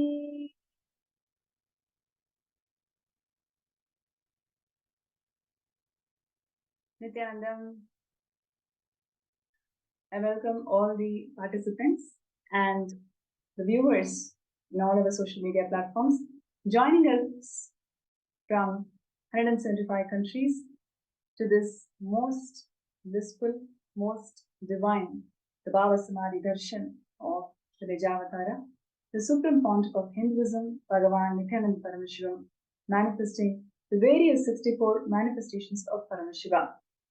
I'm sure all the viewers and participants are having an amazing time just receiving these darshans, the most extraordinary experience where we can mirror the superconsciousness in our inner space.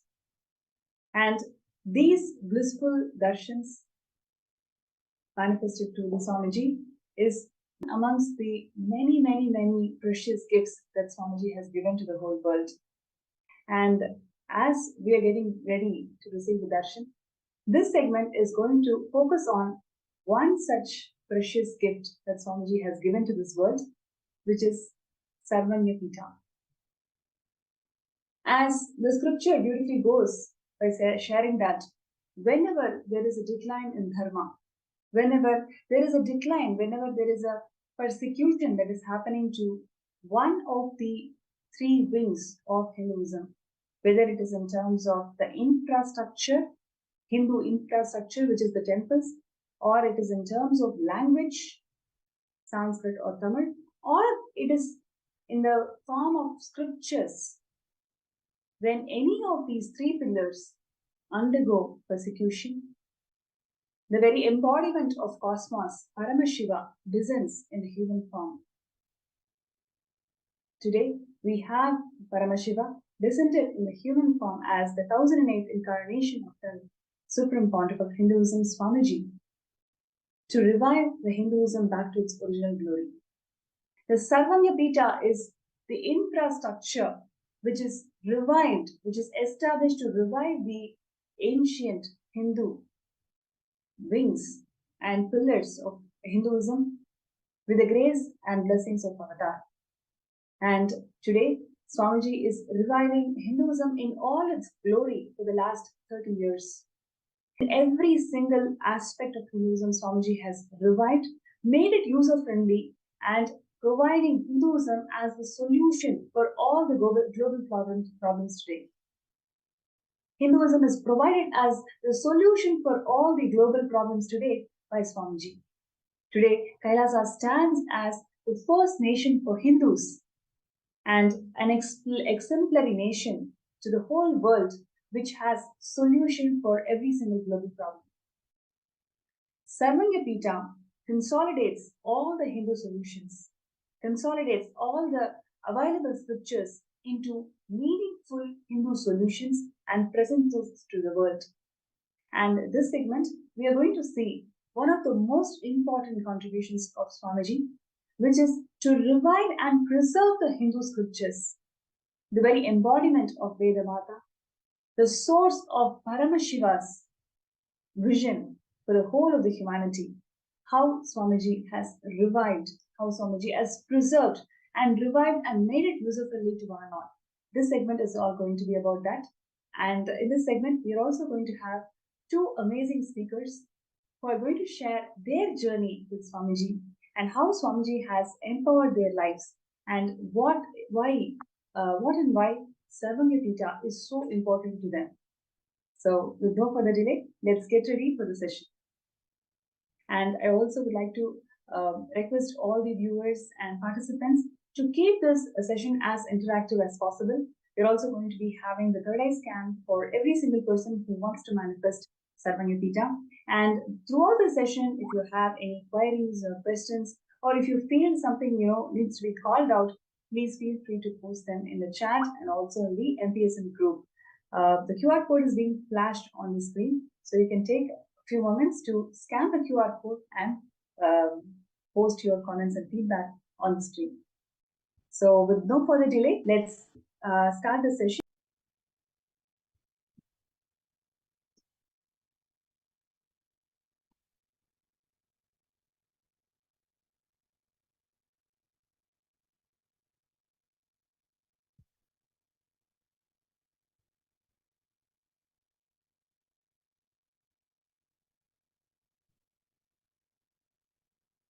Sanatana Hindu Dharma is the oldest living civilization on the planet Earth.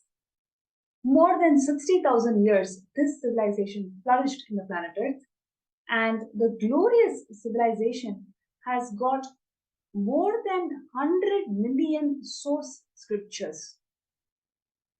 Vedas and Agamas are called as the source scriptures because they are the very voice of Paramashiva.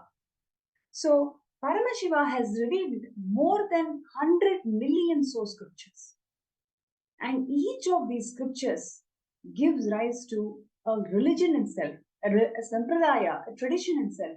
So, Sanatana Hindu Dharma is not a single religion, it is a pantheon of multiple sampradayas. Thousands and thousands of sampradayas and traditions come together under the umbrella of Sanatana Hindu Dharma.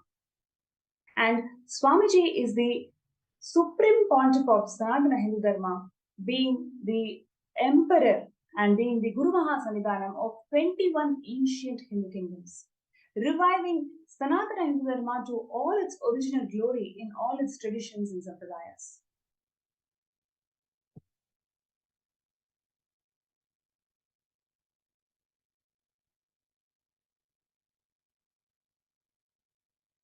And what we are seeing here is a beautiful classification of the Hindu scriptures.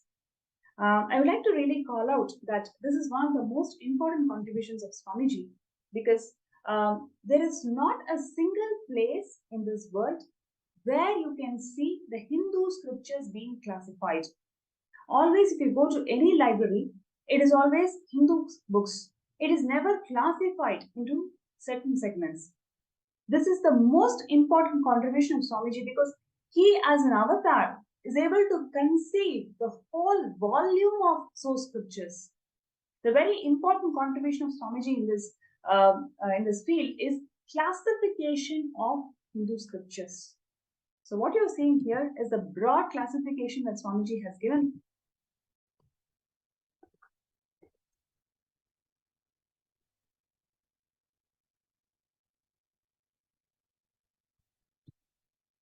It is a very broad classification of the Hindu scriptures, and which includes Shruti, Smriti, Itihasa, Purana, Agama, and Darshana. And further, Shrutis are classified as Vedas, Upavedas, Vedangas, Shruti, and Smriti as Manusmriti and various other 18 Smritis, Puranas, 18 Mahapuranas, and Agamas, that has so many Agamas, including the Vaishnava Agama, Shaiva Agama, Shakta Agama, etc.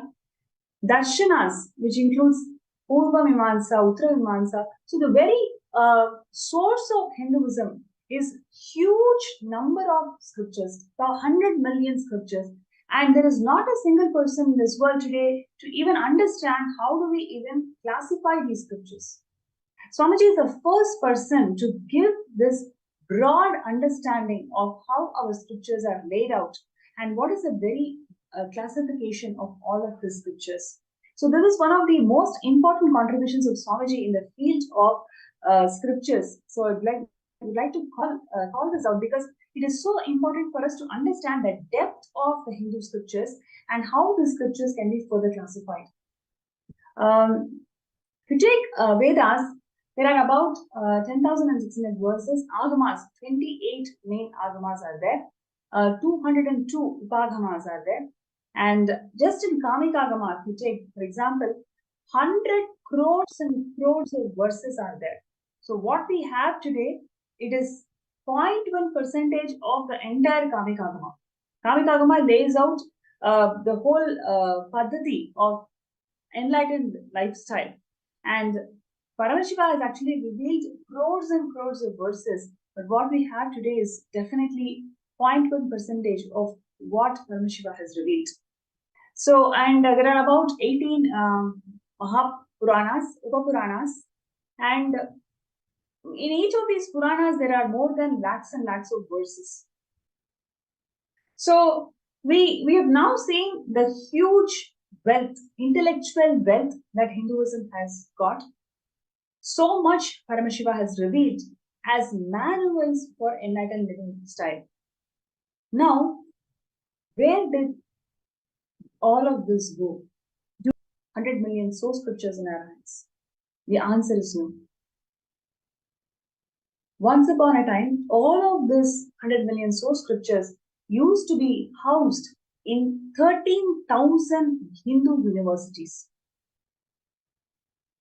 And 1 lakh gurukuls used to be the outlets where these source scriptures were revived, source scriptures were put into practice and applied in every field of life. Now, we don't have this 13,000 Hindu universities. In fact, the only Hindu university that is there in this world is the one that Swamiji has given through Kailasa.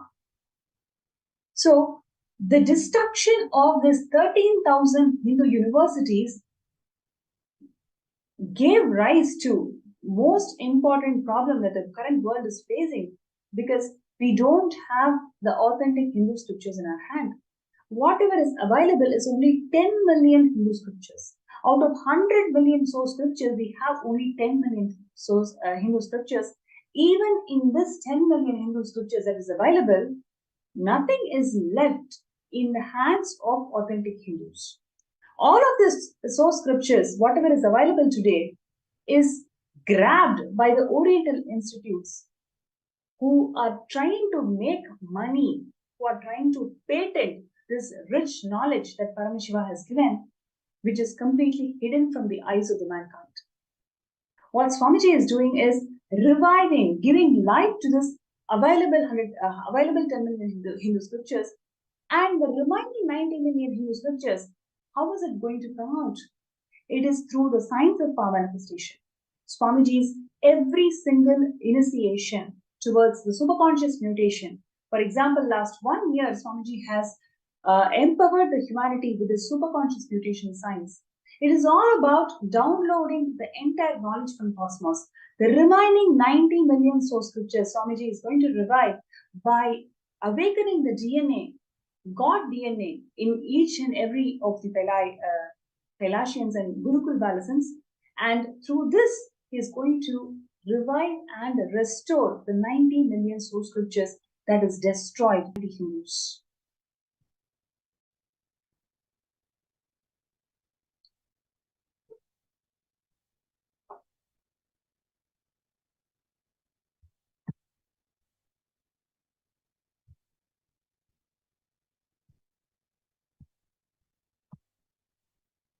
So, burning of Hindu libraries has been a customary practice for all the anti-Hindus, because the most ancient Nalanda Hindu University was completely burnt. In fact, the burning happened for more than 6 months. Same way, the Jaffna Hindu Library was completely burnt, which gave rise to the civil war in Sri Lanka. And even the Kailasa's Nithyananda Hindu Library in 2010, back in Bidadi, was completely burnt, which was the starting point of the cultural genocide. So every time we want to destroy a community, every time we want to destroy a flourishing Hindu civilization, anti-Hindu elements use burning of libraries as one of the important tools to destroy the intellectual wealth that they all carry.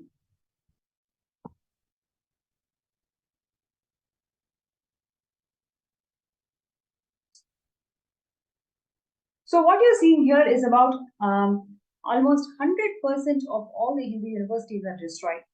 8 major libraries, including Nalanda, Takshashila, Vikramashila, and millions of books are all destroyed.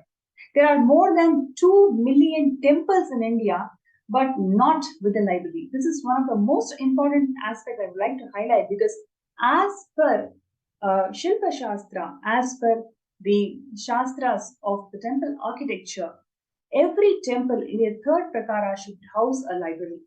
And I'm sure there are thousands and thousands of temples which are built as per agamas. But now you can actually find there is not a single temple with a library. That's mainly because the anti-Hindus systematically destroyed the library from the temple. And what we have as library is only available in the mutts or adinams, and thousands of mutts and adinams are destroyed and or poorly maintained, in fact. And the major collection of all the manuscripts that we have in our hand is in the Oriental institutes or the institutes funded by the foreign countries, and millions of source scriptures are all stolen by the invaders.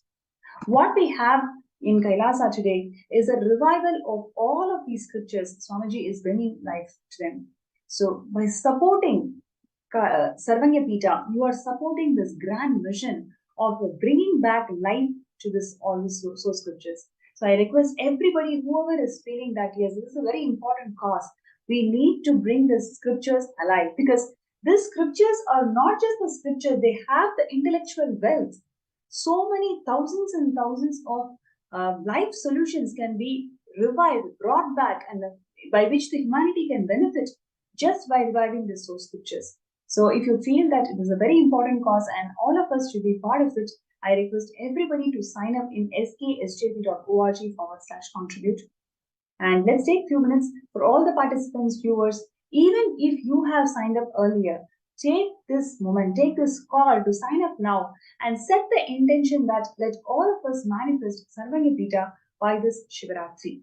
The Shivaratri is going to happen on 9th of February. So I request everybody to set the intention. We can all manifest Sarvanya Pita if you decide to become the Sarvanya Pita Yajaman by Shivaratri. So requesting everybody to sign up and set your intention. Swamiji beautifully shares, if you take one step, I will take million steps for you. So let us take this first step of signing up as Sarvanya Pita Yajaman, and Swamiji is going to bless us all to become the Yajaman by Shivaratri. So let's take a few minutes for all the participants out there to sign up and set your intention to become the Sarvanya Pita Yajaman.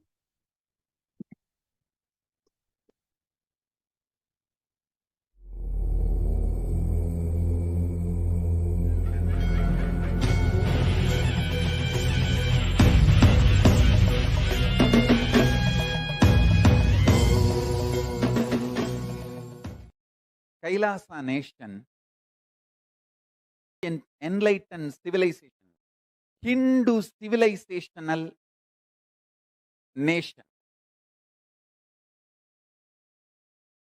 There were 49 ancient civilizations, the pre-Bronze Age. The only civilization still alive is Hinduism.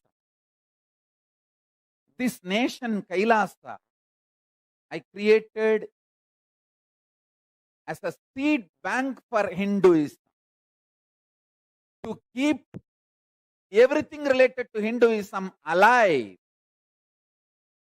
and revive and share with the world.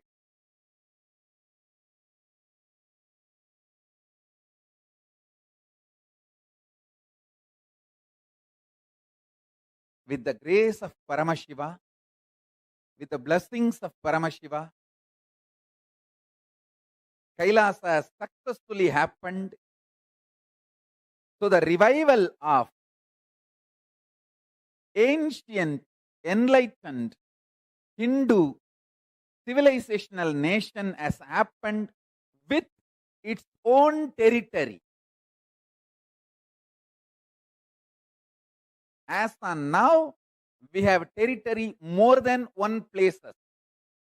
And we are also getting from few more countries, few more smaller islands and small territories. I am stitching all of it and forming United States of Kailasa. Soon I'll announce the location where all we have our territories,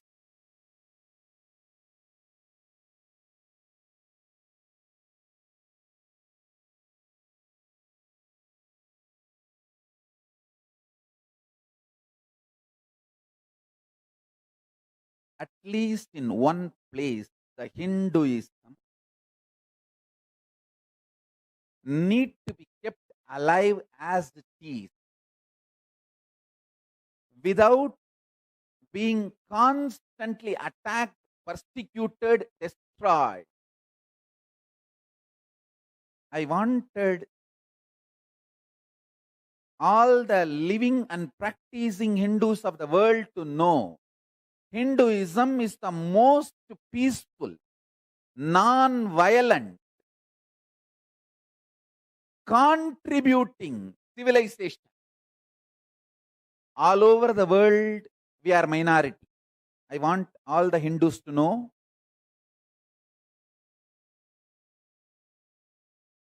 all over the world, other than India, Nepal, we are factually and actually minority. In Nepal and India, we are factually may not be minority, but actually we are minority. Hindus in Nepal and in India, number-wise may not be minority, means factually may not be minority, but actually minority. So fundamentally, Hindus are minority all over the world. At least in one place, we need to keep Hinduism alive. The Hindu enlightenment sciences like yoga, meditation, kriyas, temple rituals, Hindu architecture knowledge, all the Hindu way of healthy eating, Hindu medicine, in every field, the large knowledge our ancestors contributed to humanity need to be kept alive, preserved, made user-friendly and shared with the world. This is the sole purpose why Kailasa is born. To keep the grand narrative of Hinduism alive, I made this Kailasa. Kailasa has successfully happened. I sincerely wanted to thank all the Hindus all over the world for supporting me and making this Kailasa happen.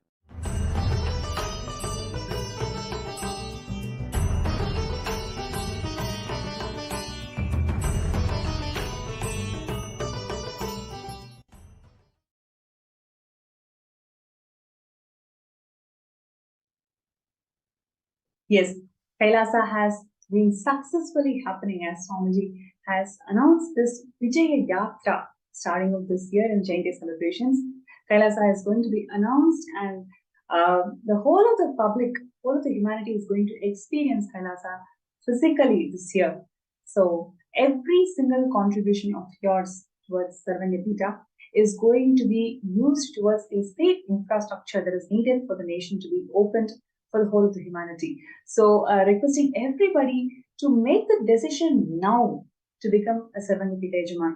Yes, you can, you may have the intention to manifest Sarvanya Pita Yajaman. You may feel that, I can probably take a year or two to make this contribution. Yes, you can do all of that, but now, when you decide to manifest it now, when you decide to offer this contribution now, you are directly helping towards the sea infrastructure for the Mahakailasa to be open for the entire humanity. So requesting everybody to think about it, like when there is a need, when there is a very important cause that that is going to benefit millions and millions of people, then at that time your contribution will become significant and meaningful. So I request everybody to take this opportunity to sign up for Sarvanya Pita. which is one of the most important contributions Swamiji to this whole world. And joining with us today, we have Ma Yoga Swarupini, Vasanta Vidyakaran, from United Kingdom, who is going to join with us in this segment today. She has such powerful, sweet sharings of her journey with Swamiji and what is really inspiring her to manifest the Samayapita. So she's also manifesting and working towards manifesting the Samayapita. So she's going to share her journey with Swamiji and all her experiences with Swamiji.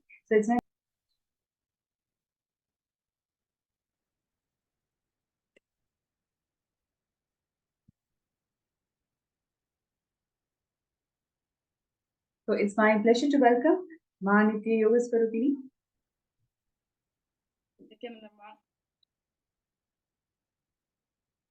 Yes. Nithyananda, thank you so much, Ma, for joining with us today.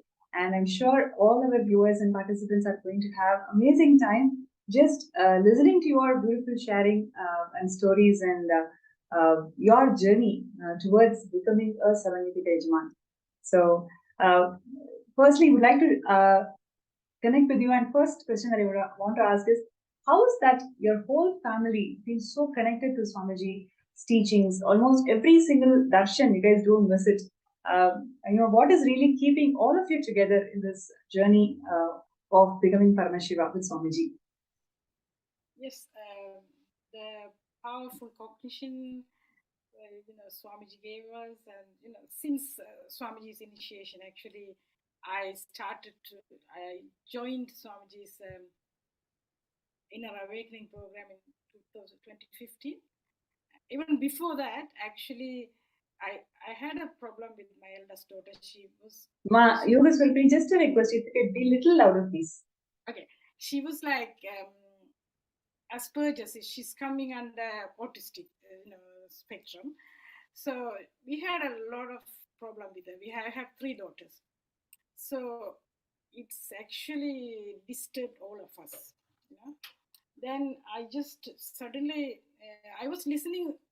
Once stayed, I couldn't do anything. I was listening Swamiji's satsangs that time, before 2015.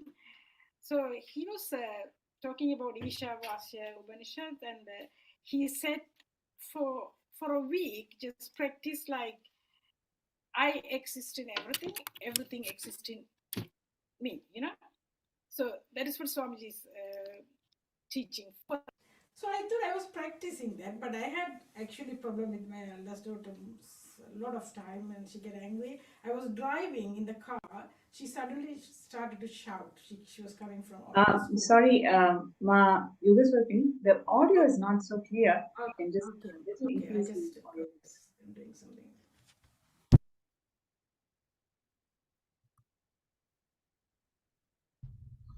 Can you hear me now?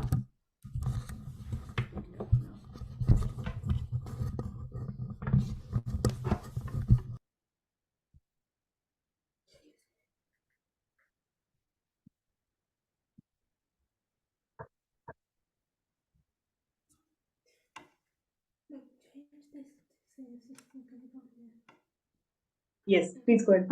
Okay. Actually, yes, Swamiji told me to practice this. I exist in everything, everything exists in me. And then I was practicing that, but at that time I was driving with my eldest daughter. She was shouting. Most of the time, if she shout, I can't drive. I have to stop the car and say, "Are you going to stop talking?" Or this is the way I do. But that day I thought, okay, Swamiji said to practice this one. So I was thinking, oh my God, Swamiji said I exist in everything. And then I'm not thinking I am just, even my daughter, I'm existing here. I always separated her because of the way she was getting angry with me and all those things. So I just think, oh my God, she's my extension. I didn't think about that. And I was thinking, okay, she exists in me, I exist in her. That's all I thought. I didn't say a word. She stopped shouting. So this was my first, powerful cognition from Swamiji. So Wow. then I thought, oh, I better go to Swamiji's Kalpadara program. I found out here. And then first question I asked that time, I'm not like now. That time I asked Swamiji, can you heal my daughter? He said yes, through the phone actually on the Kalpataru program. So I decided to go to another program. I went for one program here, and then with that program, she calmed down, in here. So actually, we planned to go to Greek island, all 5 of us that time. Swamiji's I gave the intention for Swamiji to, bless. That time I told my husband, I wanted to go, but we all booked it for the Greek island. What can I do? He said, okay, you all 3 go here. You both can go to Swamiji. So that's the way I went to Swamiji, because normally I don't spend money and I always very careful. I'm not very good, but my husband, he saw the difference in her within that one program, the 3 days program, and he decided to send us there, So within few weeks, within 1 week, I took all the visa and everything. I don't know how I went, this is everything miracle. I went there. When I was going there, I never take her on my own, I always go with my husband. So I have to go to Bombay, to Delhi, and then Delhi to Varanasi. The Delhi to Varanasi started to shout at me, she said, why, this is too much, I'm tired. I was thinking, oh, what can I do? I'm taking her for 21 days. And then I went into the flight, just get into the flight. Swamiji was there in there. So I don't know, he was just taking, flight from Delhi to Varanasi, same flight as me.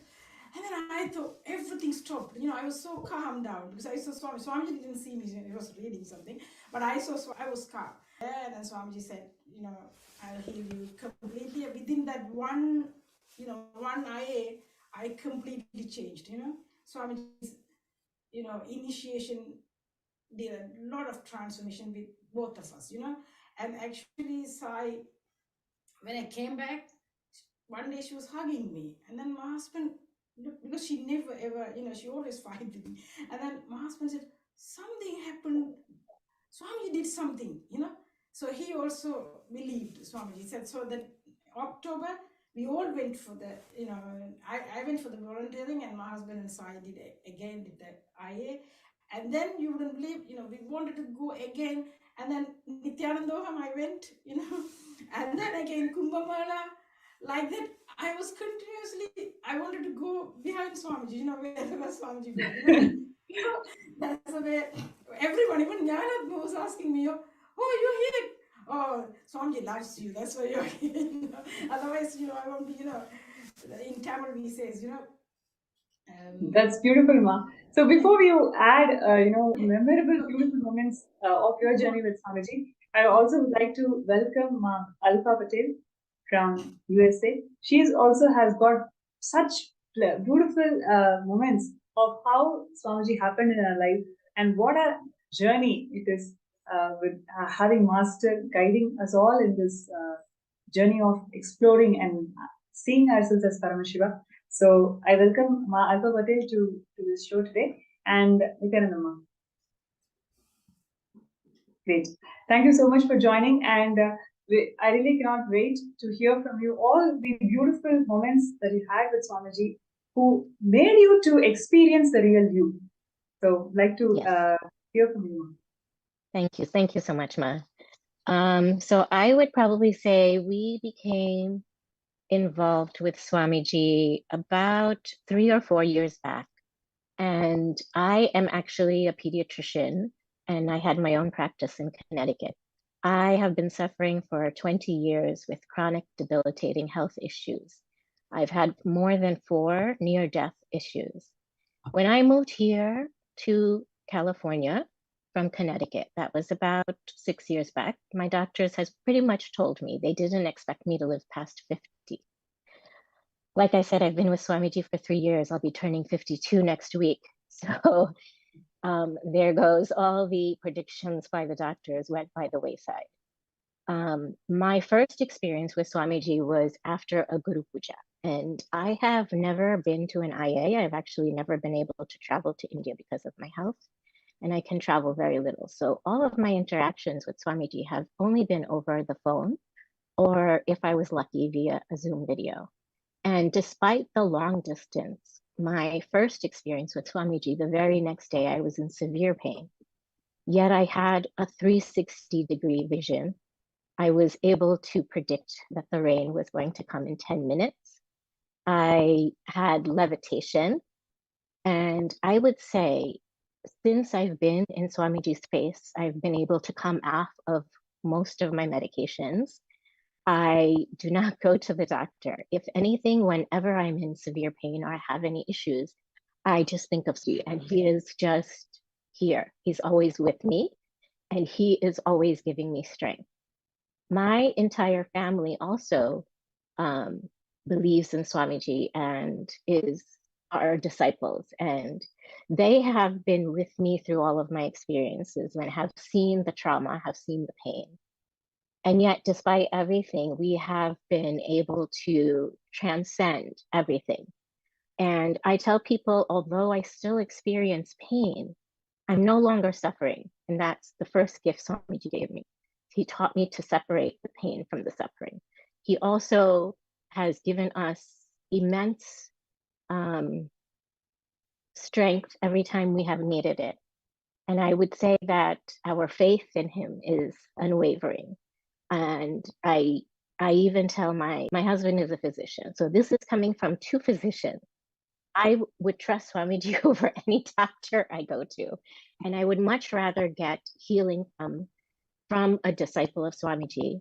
And because I feel immediate strength. I feel immediate help. I feel immediate relief. Even by getting, help from Swamiji's healers. And as a physician, I can say he has made me even a better healer, because now I can help others on such a deeper length. I know I've been going on and on. If you have any questions, I'd be happy to answer it. But I mean, I cannot express even more. And we are now, we are SJP manifestors. And I would probably say that is one of my life's wishes, to become fully SJP and to be in Swamiji's space. And if there's one lesson I give to my children, they've seen me suffer, they've been with me in the hospital. They know that we're all hanging on by Swamiji's strength. And we are so indebted to him, and we could never thank him enough. And so all of you who are thinking about it, you will have immense cognitions. And as Shivratri is coming, I would say every Shivratri, since we have been in this space, I have had cognitions and I have had completions. And I always feel like I go up one rung of the ladder, that I'm in always a higher space every year. Yes. That's so beautifully shared, really, Malva. When you said how Swamiji has given you life in terms of the health is something so important and so dear to so many of us. And when Swamiji, with Swamiji's blessings, when you were able to manifest health, and the most profound thing, one of the things what you mentioned was every Shivaratri, all of us have a conscious breakthrough, right? And I really praise Swamiji that you will also, like all of us, be getting the conscious breakthrough and manifesting the SJP which you always wanted. And just want to know from you, what really inspired you to work on manifesting the Sapanyapita? I would probably say it was my husband first who wanted, us to become SJP. And again, because I'm no longer working, right? We always think about, okay, money is an issue, wealth is an issue. And it is, but just as you said, health is so much more important. And yes, Swamiji wants us to attain wealth too, because it can be a protector. It's an energy. We can use it for good, for humanity, for his mission. But at the same time, we have to understand we can never get to that space unless we first do something else. And that's to be in the space of an avatar, to be in the space of someone like Swamiji. That's beyond anything you can ever get in this material world. It is the ultimate goal to be. in that space. So if you have to give everything to get there, give it, because what you will get is so much more valuable for everybody. And as a mother, I can say I know I'm giving my children so much more by making sure that they are in Swamiji's shadow. So becoming an SJP, you will have so many more cognitions, because it's like being in his space, being one step closer to him. Yes, so beautifully said, Ma. Becoming a Sarvanyapita Yajaman is nothing but being an extension of Swamiji. You will just simply manifest his space. You will be an extension of him. So there is not anybody who actually manifests SJP just because they have money. It is really this when they really transform and decide to become his very own extension. That is when the manifestation of SJP simply happens. So it is not just a contribution, a monetary contribution towards the mission, but rather having that conscious breakthrough, right? Really having that conscious breakthrough. Only through that conscious breakthrough will be able to manifest that wealth towards SJP. So everybody, all the manifestors, whoever has started their journey towards Sarvanyapita, everybody are actually consciously working on themselves. How they can manifest SJP is not just accumulating some wealth. It is about dropping the patterns. It is about dropping the karmas, and it is about manifesting powerful cognitions and powers. Only when we consciously transform, we are blessed to become the SJP. And the whole journey is completely supported by Swamiji and his grace and blessing. So I would like to welcome all the participants and viewers. Let us all take that conscious sankalpa, conscious resolution, that we all take this step towards SJP, a step towards becoming a Sarvanyapita Yajaman, towards this Shivaratri, and with Swamiji's grace and blessings, when we take that first step, Swamiji will make the entire thing happen for us. The conscious breakthrough that all of us want to have, Swamiji beautifully shared in one of the discourses that when we change the battlefield, we will see that we are having a whole new set of possibilities. So becoming an SJP is all about changing the battlefield that we are in. Instead of struggling to overcome one or two patterns, we can have a conscious breakthrough when we decide to become an SJP, and all it requires is starting your journey today. So I request everybody to make that conscious resolution that we can all decide to start our journey today. And Malpa, like you beautifully shared, I just wanted to ask one more question, like towards this manifestation, right? You've been working towards manifesting SJP. What is the transformation that you're experiencing? Because everybody has an intention, but when they actually make that first initial deposit, when they become an SJP manifestor, suddenly a huge inner possibility starts awakening in us. So would you like to add more on that, please? Yeah, of course. Not only do things start opening up, but even I would find old traumas, old pains would come up, things that were so buried deep I didn't even know. And sometimes if you don't know, how can you complete an incompletion? But with Swamiji's help, those little steps, because by us taking little steps, even if it's by, okay, I'm going to start now. And today I'm going to start and I'm going to manifest my SJP. So today I'm going to give this much. And every week I'm going to do this much. Every month I'm going to do this much. So every time that you give a little, it's like you're telling the universe, I'm ready. I'm ready for the next step. I'm not ready for my next cognition. I'm ready for my next incompletion. And it's like you're giving it, and the universe will come back. And sometimes you find incompletions you didn't know of. Suddenly they're completing like any effort without you having to do any. It's just waking up and it's a new day, and suddenly things are just easier. Things are just flawless. They just flow so much easier. Thank you so much for sharing. And I'm sure there are so many of us, the way you put it, your whole journey with Swamiji and your journey towards SJP. And I really would like to see you as a Sarvanyapita Yajaman by this Shivaratri with Swamiji's grace and blessings. They will all manifest. And thank you so much for joining us again today. Thank you. I would love that as well. Good luck to everyone. Thank you. So, dear participants and viewers, that's Ma Alpha from USA, who's sharing her journey towards for manifesting SJP. And I'm sure many of you out there have an intention, but now let us take a first step from being an intention. Let us become the manifestors of second Yajman. Take that first step today, and your first step towards SJP literally gives you the pathway to have that conscious breakthrough of your inner space for Shivaratri. So request everybody to sign up and show your intention, show your declaration towards manifesting SJP by signing up in sksjp.org/contribute. And let's take a look at the video where Swamiji is sharing more and more significance of why Kailasa.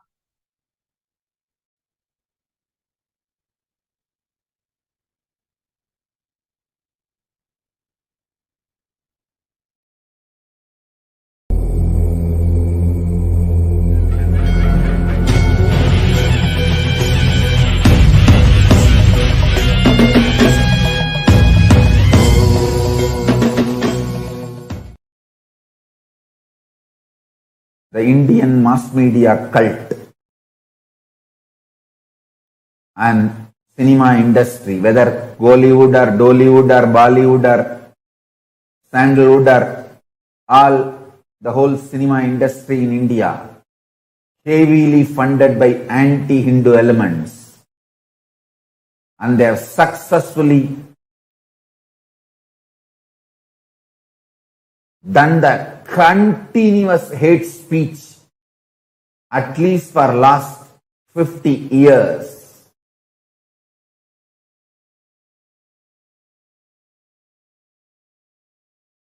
And the poison they emitted and the brainwashing they have done has gone so deep, even Hindus are feeling ashamed about their existence. When I grew up seeing people wearing the Hindu marks in the regular lifestyle, the day-to-day life used to be 90% of the people's forehead.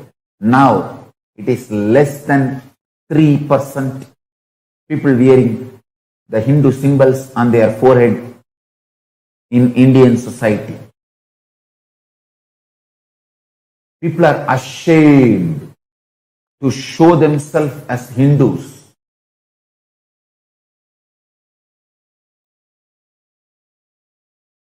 Sadhus are terrorized. They have to constantly live in fear. Hindus, wake up. Wake up. Just getting one job, getting married, 2 kids and 1 house and a good salary is not life. Hindu youth is just that small little success is all life. And few courageous people who take up this sadhu life to keep Hindu culture alive are terrorized, and absolutely they have to face lawfare, they have to face so much of hate speech and so much of poisoning. Finally, they are killed, eliminated. And I am telling you, in few days, nobody will remember this lynching. And nobody will be punished for this. I have seen this last 20 years. Not a single fellow, not a single terrorist who damaged, attacked our Sangha Hindus, damaged our properties, killed our Kailasavasis, devotees, disciples. No one, no criminal, no terrorist was punished. It is 20 years. Now, I am facing this.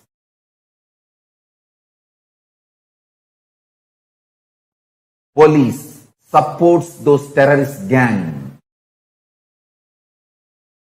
and those criminals.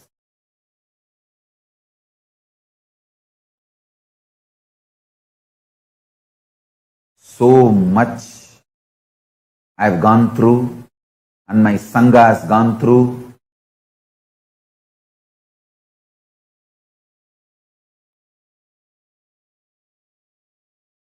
We have done tyaga of everything, and today again, two sadhus and one of their assistant driver, they belong to my sampradaya. They belong to Akada Parishat, the 13 Akadas which we belong to. All Hindus, please wake up. Let us get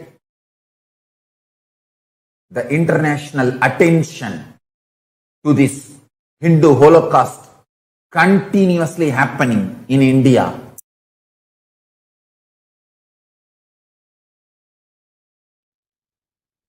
Yes, that is exactly what Swamiji has accomplished. In last couple of years, there are 9+ UN reports are published highlighting the Hindu Holocaust.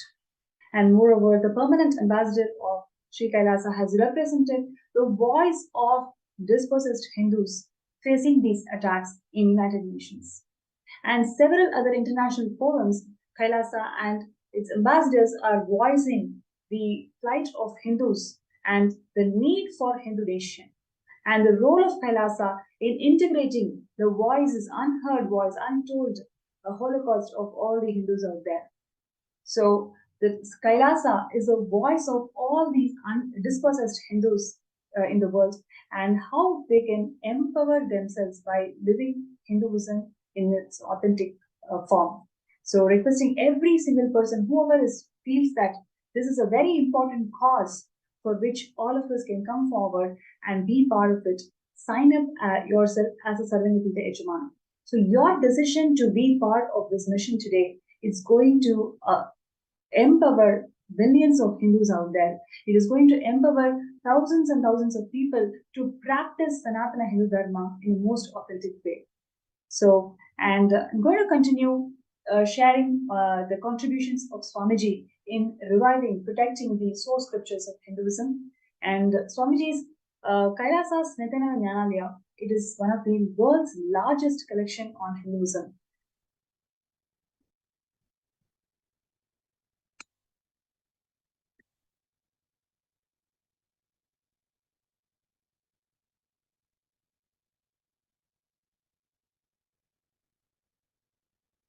Swamiji envisions the Nithyananda Jnanalaya as the epicenter for all the source scriptures which will locate, acquire, collect, organize, publish, preserve, teach, and spread the source scriptures around the world. Embracing the true glorious Sanatana Hindu Dharma, Swamiji empowers the Kailasa and administrators to run under the constitution of the scriptural authority on the eternal truths. So yesterday we saw how the entire cosmic governance and Hindu democracy of Kailasa is based completely on scriptures. So Kailasa's Nithyananda Hindu Jnanalaya is all about bringing out the depths of the scriptures to the whole world and empowering the humanity to make these Hindu solutions as one of the best things that we can ever have. And here we have this Shastra Pramana which talks about the authority that the Hindu scriptures hold in Sanatana Hindu Dharma.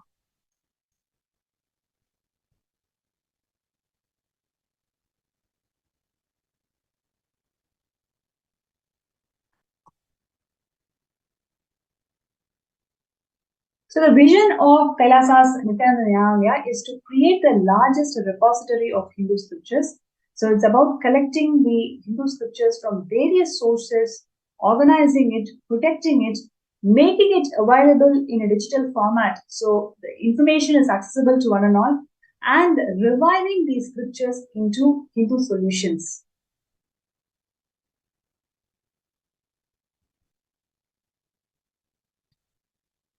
So, Kailasa's Hindu Nithyananda Jnanalaya creates and preserves the largest repository of Indian scriptural knowledge in the world for posterity under one roof, collecting all the Hindu scriptures, books on the planet Earth, establishing the world's largest library of Hindu books and manuscripts.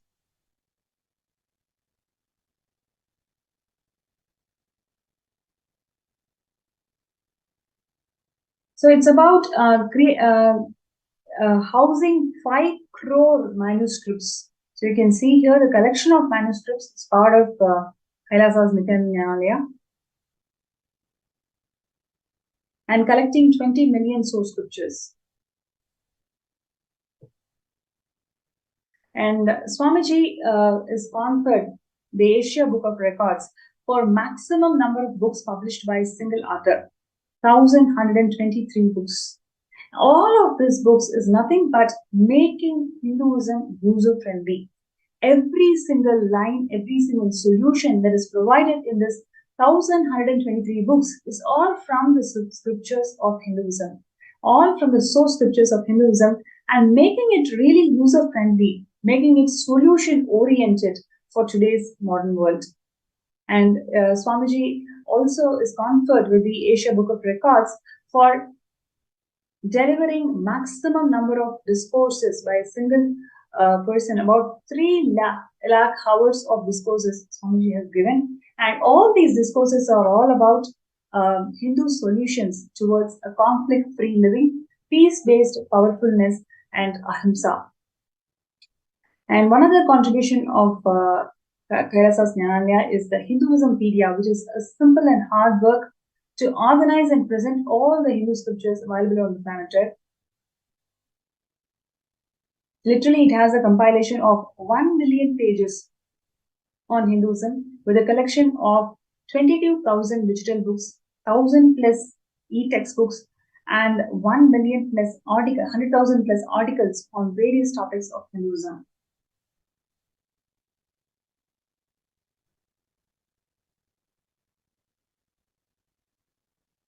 And Swamiji has also revived this whole palm leaf printing technology.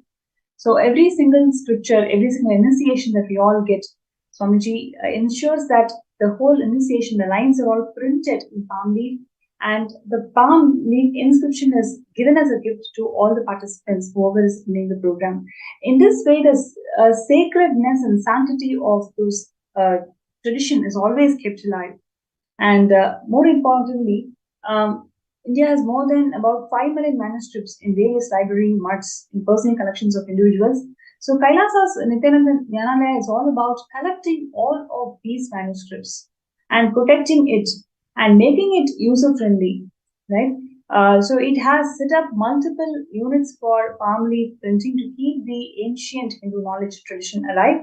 Until now, we've printed 108 Upanishads, various Agamas, Samrajya Lakshmi Deepika, and several other scriptures. We've printed it and offered it to the world to ensure that people remember this ancient technology of preserving the Hindu Shastras through palm leaves.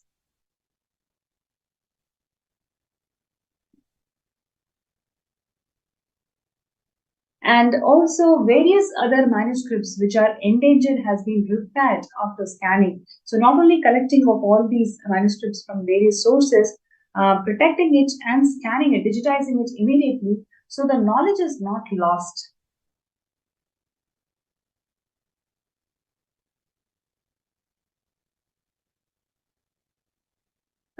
Physical and chemical treatment to prevent the damage of the existing manuscripts. So that is also one of the huge work that's happening, where the collected manuscripts are heavily damaged because of the no maintenance and also various persecution that these manuscripts have gone through.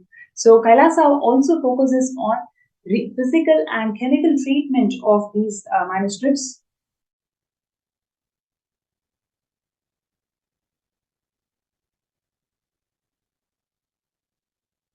So it's about digitization, palm leaf printing, scripture collection, organizing all these scriptures, classification of knowledge, digital collection. That summarizes the entire contributions of Kailasa towards this ancient Hindu scriptures.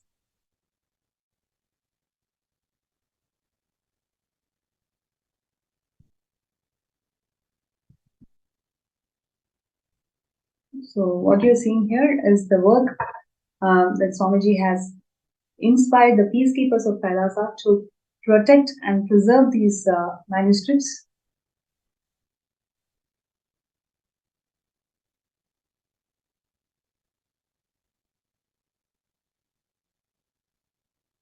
So what you're seeing here is the collection, the total number of manuscripts recovered from Shaivism, Jainism, and Buddhism. All these various sampradayas of Sanatana Hindu Dharma, more than 30,000 scriptures and manuscripts were recovered from Shaivism, and about 25,000 from Buddhism, and about 15,000 from Jainism.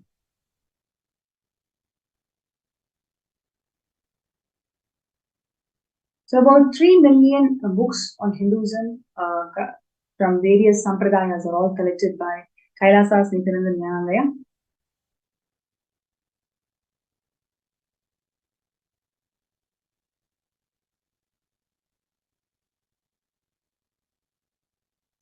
And we have developed the world's first exclusive library library management system based on scriptural classification.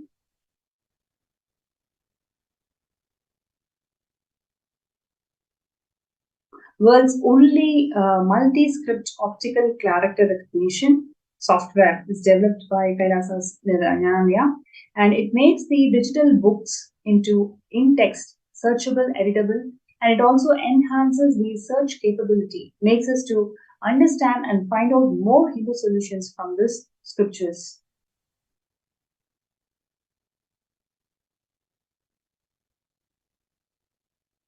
Collection of over 50,000 rare manuscripts, including Shaivagamas, Shakthagamas, and Kashmiri Saivism.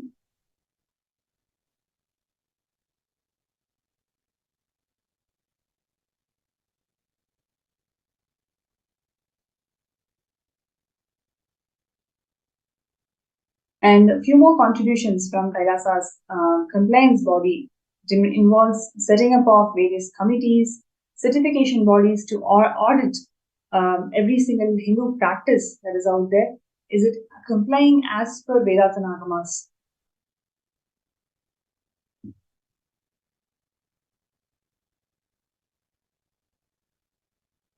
And today's Kailasa's Nithyananda is the world's largest Hindu knowledge center, having a collection of source scriptures, manuscripts, and books, sharing all of these to the world in a digital format and empowering the whole world with the richness that the Hindu tradition always held.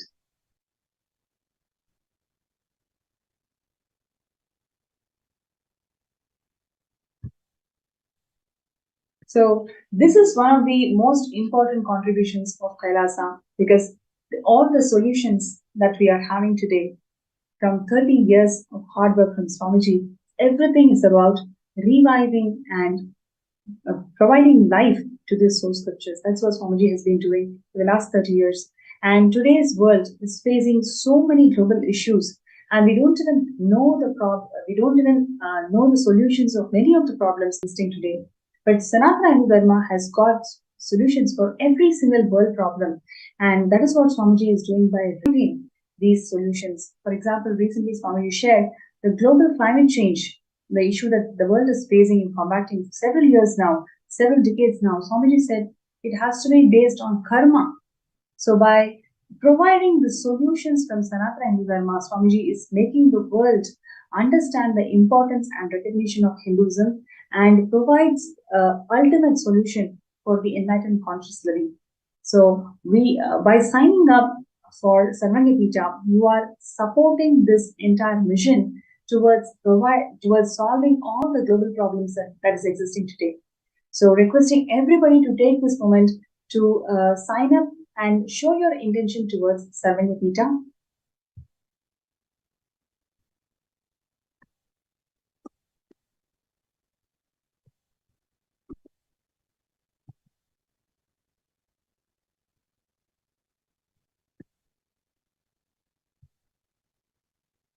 So I request everybody to take few minutes. And if you have any further questions or comments, you can feel free to post them in the YouTube chat and also in the MPSM group.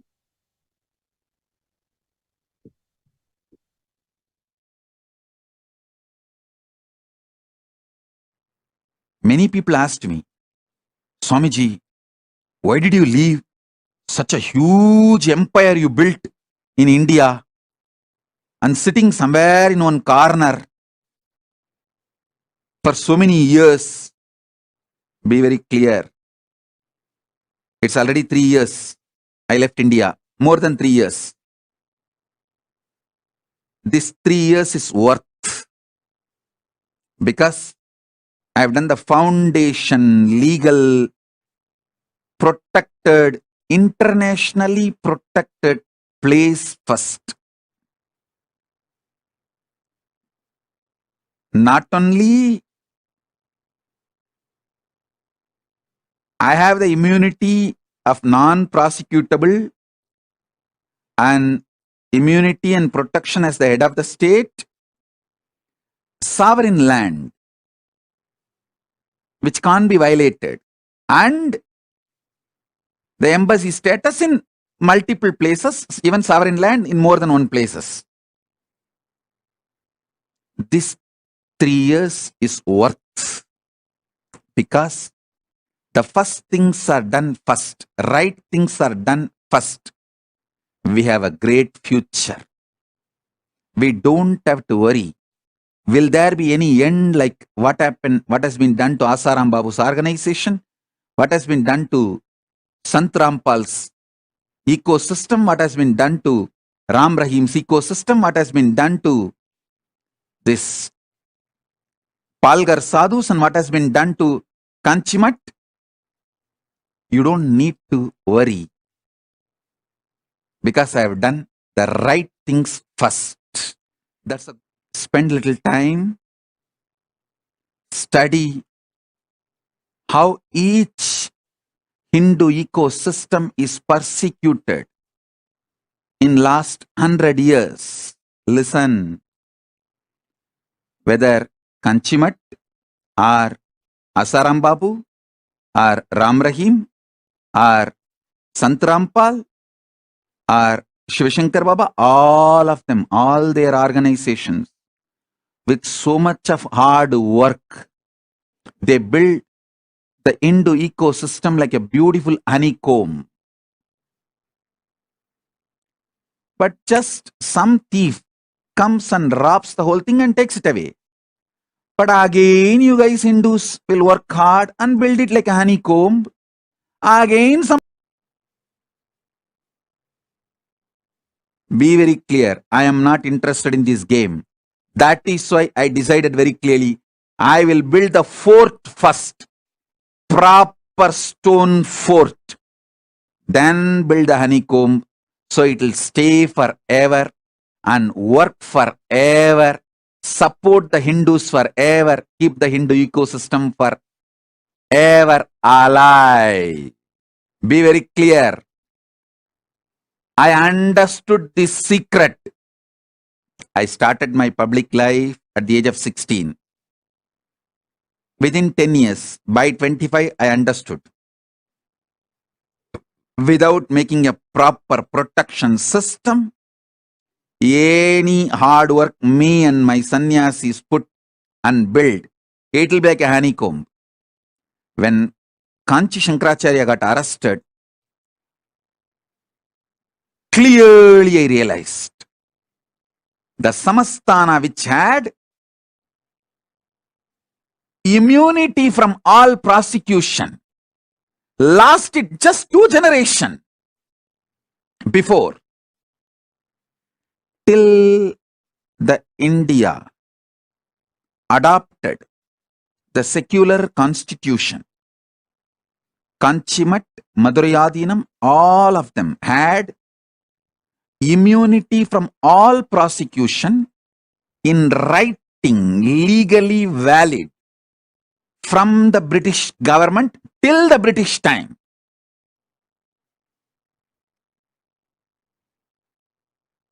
Just 2 generations. Now, Those gurus are getting prosecuted. Lawfare is being done. False accusations are put. They are prosecuted left, right, center.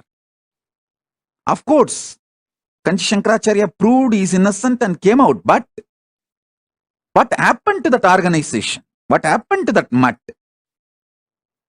What happened to himself? Was he able to stand back? The criminally negligent Hindus did not have gratitude for all the work he has done. The criminally negligent Hindus are not realizing the anti-Hindus are attacking the real Hindus because he stood for the Hindus and stick his neck out, his head was cut. That's all. So that is like a message. No one else should stick their neck out for Hinduism. I tell you, I realized this truth.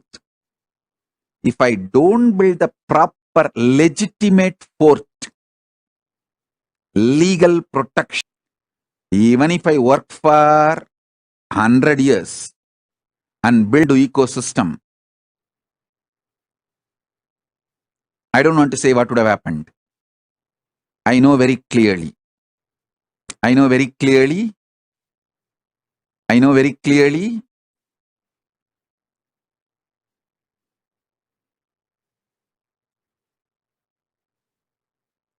I wanted to tell all my disciples, listen. The good news I have for all of you is, by the grace of Paramashiva, we already have a sovereign territory in more than one place for Kailasa and diplomatic relationship with many countries for Kailasa, and I am safe. We are going to be safe forever. That is the good news I have for all my disciples. So all your effort, you are all putting time, treasure, talent and building this Kailasa will be useful forever. It cannot be hijacked, destroyed by anyone, because I made a proper foundation protection fortress. Then started building the honeycomb. I did the first things first. Be very clear. Be very clear. First things first.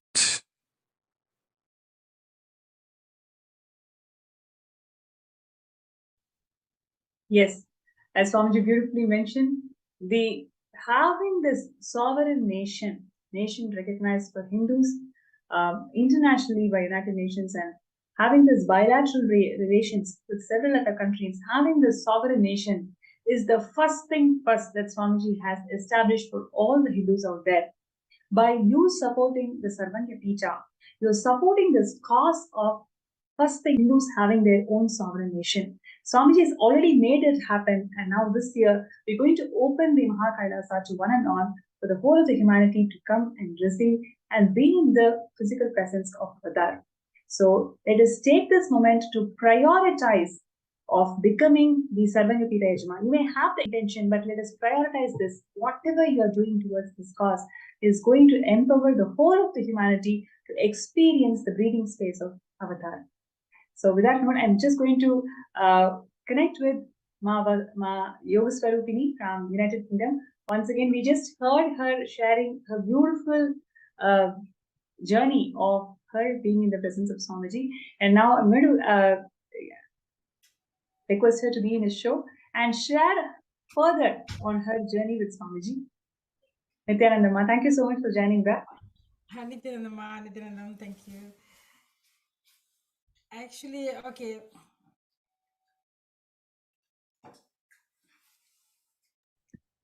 Yes, please go ahead.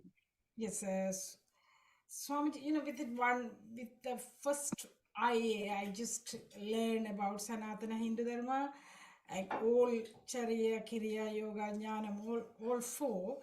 Really, I started to practice. Before that, I'm a Hindu, but I never ever practiced anything. Even fasting, I didn't do properly. Just morning, I miss, something. That's all, But I've been completely changed to full, like vegetarian. Not, I don't take even any egg inside the home because I have Swamiji's Padaga. So all five of us, so other daughters, I told them, you can have it outside, but you can't bring it inside. They stopped. Everyone stopped. Everywhere we go, even we went to Sri Lanka, they were asking, you living in UK, you all vegetarian?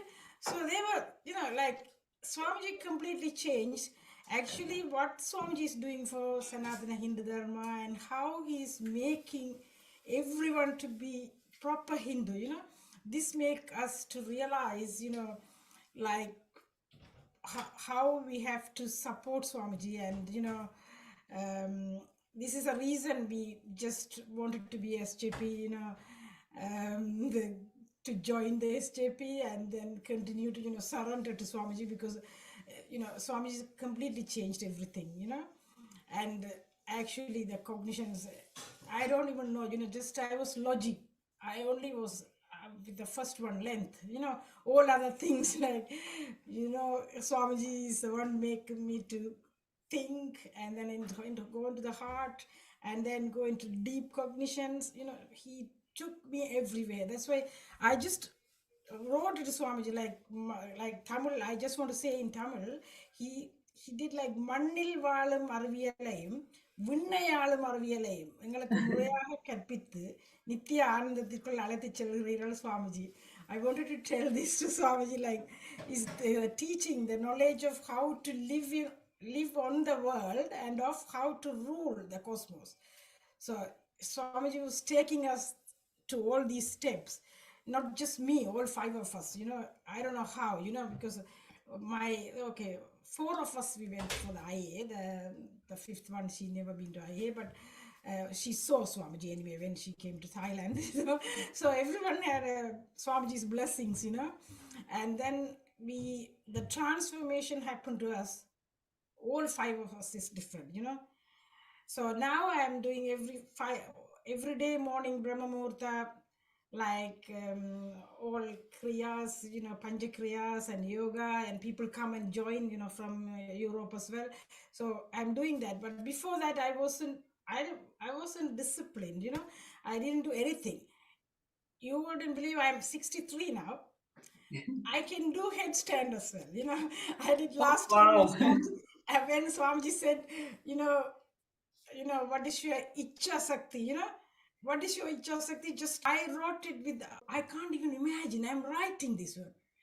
Next day, I did the, headstand, and I went to the wall and started, but I was doing it, so this is the way Swamiji make everything to do it, So, yes, that's so beautiful. That's really beautiful, Ma. See, one of the beautiful aspects that you really brought to the segment today is how Swamiji is inspiring the Hindus, living and practicing Hindus, to start applying Hinduism in its true sense, right from morning waking up in Brahma Yoga, Brahma Muhurta, to doing yoga, to setting the intention, conscious resolution, the Icha Shakti that you mentioned. How Swamiji is inspiring every single aspect of Hinduism to be practiced towards the right context of living enlightenment. How he is inspiring the whole of the Hindu population today.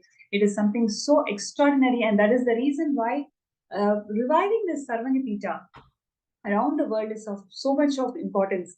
And would you like to share with us what is really inspiring you towards manifesting Sarvanyapita today?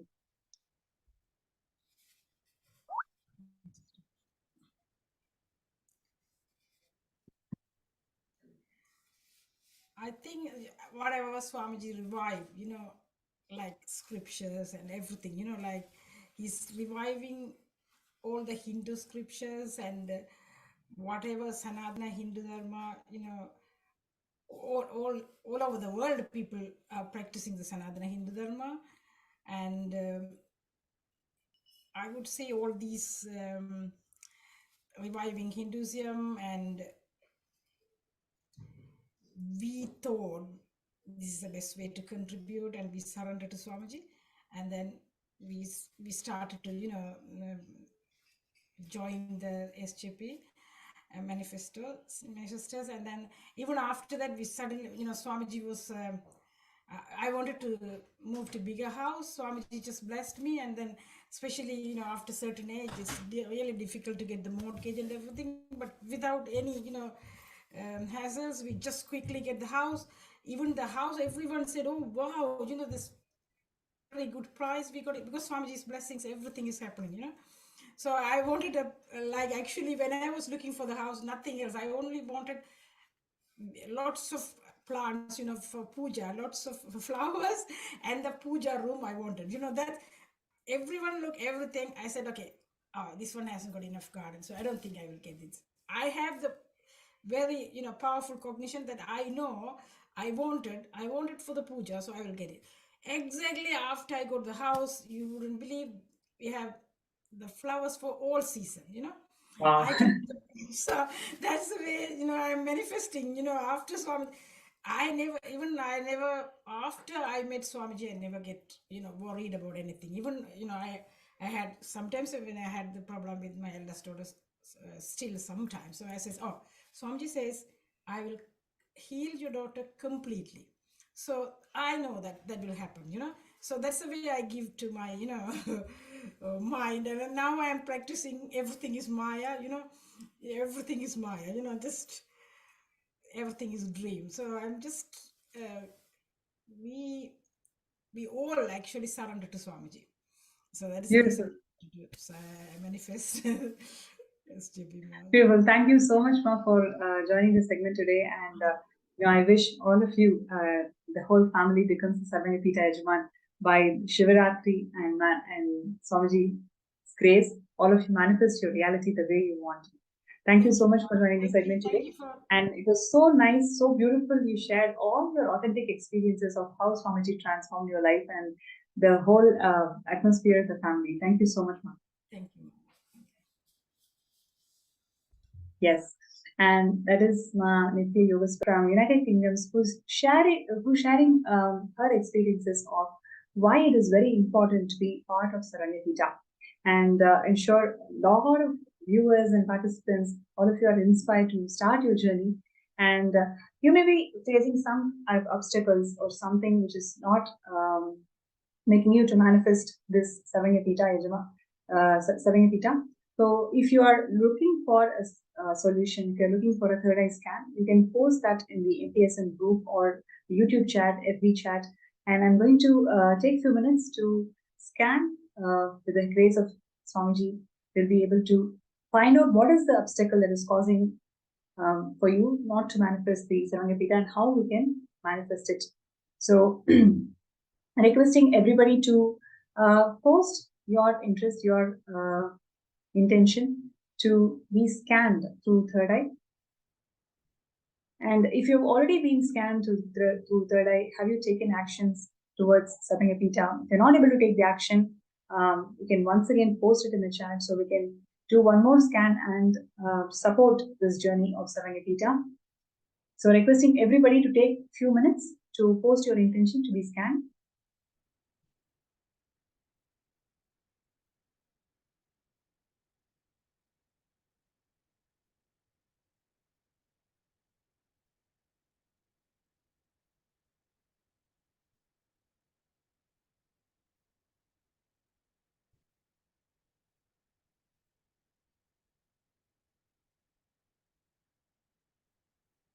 Okay, so we have Marlena Yazi. I would like to request a scan, please. Thank you so much. So, Marlena Yazi, have you filled the intention towards Sarvanya Pita? If not, please take a few minutes to fill your intention towards Sarvanya Pita. You can sign up in sksjp.org/contribute and sit with the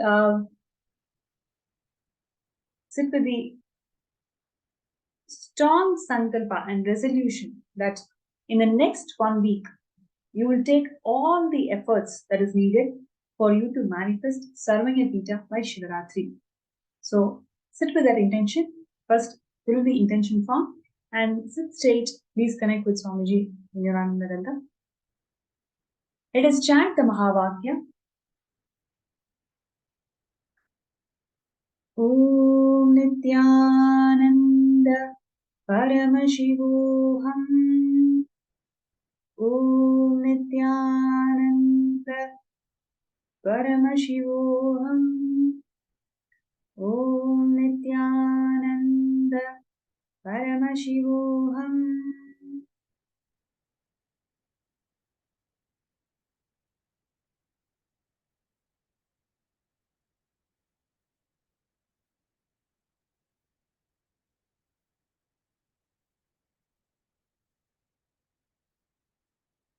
Yes.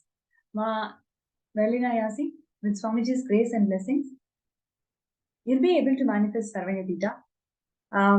First thing, what you need to do is complete with all the ideas of feeling overwhelmed when you look at something large, something vast.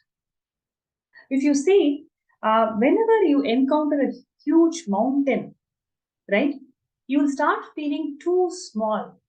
Instead of feeling oneness with the mountain, you start comparing your existence with the existence of something larger than life. That is exactly what you're feeling whenever you think about manifesting SJP also. You feel that it is something huge that you can never manifest it. Just like how you start connecting whenever you look at a mountain, specifically, you start thinking in your childhood, all the time that you went to spend, whenever you actually look at a mountain, how do you feel? You, instead of feeling that oneness, you started to feel too small, right? So the same thought pattern, if you decide to drop it today, with Swamiji's grace and blessings, you'll be able to manifest it. So first thing that you need to do is take the step. Today itself, take a step, take a deposit. Okay, I have this much with me. Let me start my journey towards SJP. The moment you take the decision and start your journey towards SJP, you will start seeing that it is not a far-fetched reality anymore. It is actually something within your reach, because it is not you who is going to do it. It is actually Swamiji who is going to manifest through you. So with this clarity, I would really request you to start your journey today.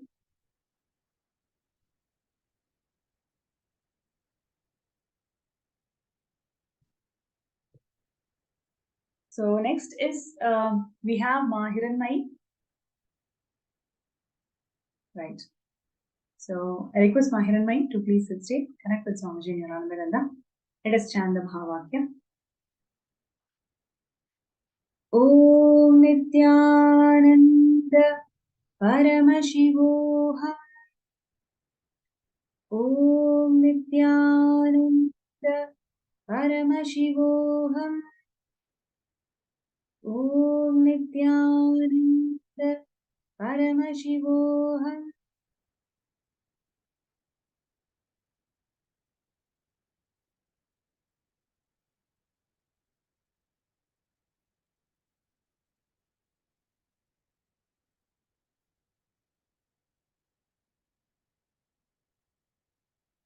Yes.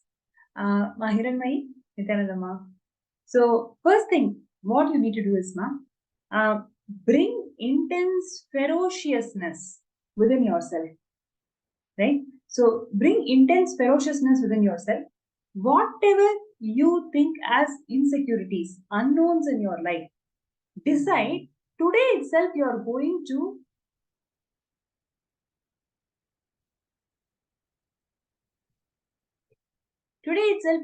to make that step towards breaking that insecurities, right? So there are, let us say, for you to manifest SJP, what is your visualization?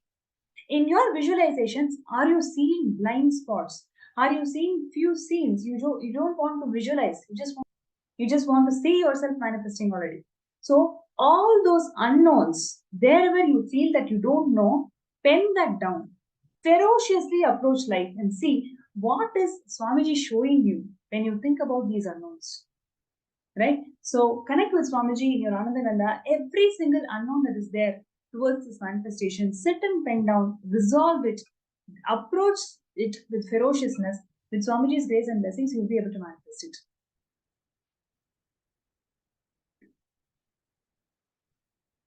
Right? So with that, we also have Murali Manmari, who has requested for a scan, for a scan. So I request Murali Aya from New Zealand to please sit straight and close your eyes. Connect with Swamiji in Anandananda. Let us chant the Mahavakya. Om Nithyananda Paramashivoham. Om Nithyananda Paramashivoham. Om Nithyananda Paramashivoham. Yes. Nithyananda Murali Aya. So first thing that Swamiji showed is stop questioning Paramashiva. This is the first thought current I would like to share with you. Everything that is happening in your life, it is happening with the grace and auspiciousness of Guru. Because of your lack of farsightedness, we don't see the whole reality. We just have a narrow approach of what we consider and perceive as life. Because of that, you are constantly complaining every single happening in life. Everything is a complaint. Everything you feel that it is not enough as you would like it to be. Decide to drop this questioning life, questioning Paramashiva, questioning Guru. Just have immense surrender and acceptance towards everything that is happening in your life. Moment you start accepting, moment you start surrendering, you will actually see you have immense possibilities, immense wealth to actually make it to Samanyapita. You have that possibility, you have the wealth. Because of this constant complaining nature, constantly questioning life, you are not able to see those possibilities that exist within you. So today, decide to drop this questioning. Just experience, just see yourself in oneness with Swamiji and Paramashiva. So with Swamiji's grace and blessings, you'll be able to manifest. So with this, I'd like to come to the end of the session, and once again, thanking all the out there who have been really participating, express your interest to be part of this illumination. Thank you so much. And every day we will be connecting for the segment where we share more interesting journeys of devotees around the world whose life has been immensely enriched by Swamiji and the significance of Samanyapita. So I would like to remind all the participants once again, start your journey. And it is so important for you to start your journey now. Please do not postpone anything. Whatever you have, whether it is as an investment or a retirement fund or as a house or anything, whatever you have with you, decide that this contribution towards Samanyapita is going to immensely benefit the whole of the humanity. So take the decision today, take that sankalpa today to manifest SJP. I request everybody to sign up skSJP.org/contribute. And it is a wonderful opportunity where all of us are going to open the whole Mahakailasa to the entire humanity for everybody to experience in the breathing space of Avatar. So with that note, would like to end the session, and we will be moving on to Bhava Samadhi Darshan, the most invited movement of the day, experiencing the Bhava Samadhi Darshan of the Supreme Pontiff of Hinduism, Bhagavan Nithyananda Paramashivam, manifesting the 64 forms of Paramashiva.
Nithyananda.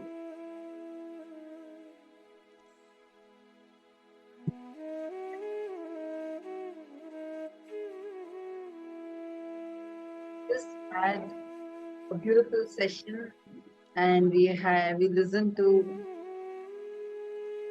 a powerful experience also. Now, what we are going to be entering into is one of the most awaited session, which is having the darshan of Bhagavan.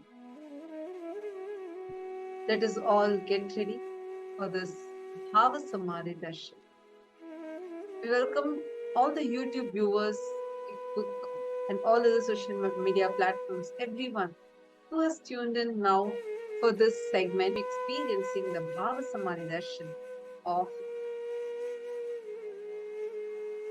Bhagavan Chandrasekhara Murthy and Garudantika Murthy, Bhujaga Lalita Murthy, Apatuttarana Murthy, and Gajantika Murthy forms. And through all of these forms, we are going to receive the protection of Paramashivam. Understand?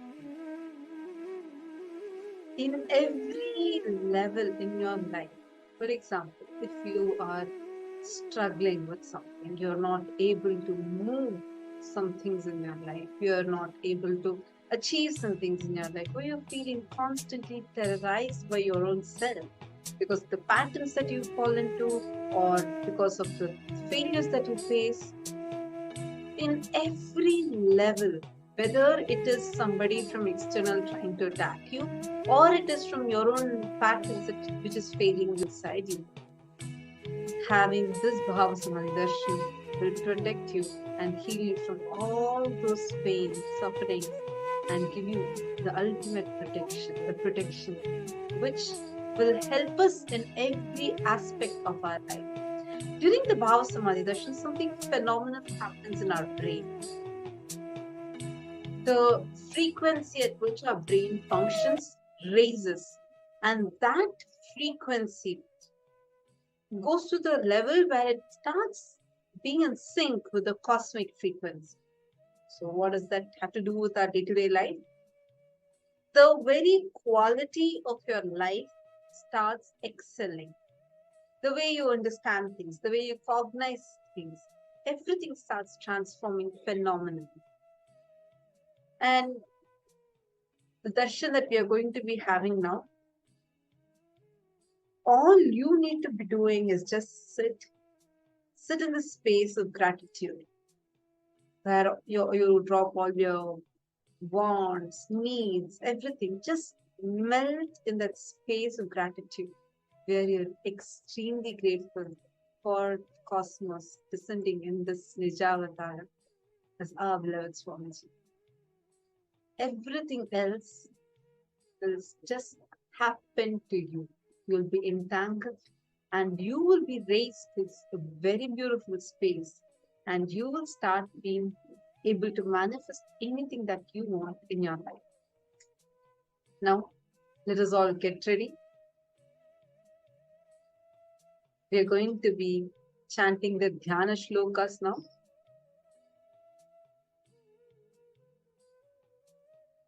We are going to be having the darshan of the forms of Paramashiva as Chandrasekhara Murthy, Bhujaga Lalita Murthy, and Apatuttarana Murthy, and Gajantika Murthy and Garudantika Murthy forms of Paramashiva.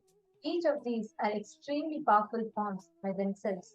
So now let us all chant the Dhyana Shloka of Bhagavan Chandrasekhara Murthy during the Bhava Samadhi darshan to literally mirror the neurons of Swamiji. When Swamiji is manifesting, so Swamiji is manifesting these various dimensions of the cosmos, all the powerful cognitions, the powerful components of those aspects of the cosmos gets awakened in you.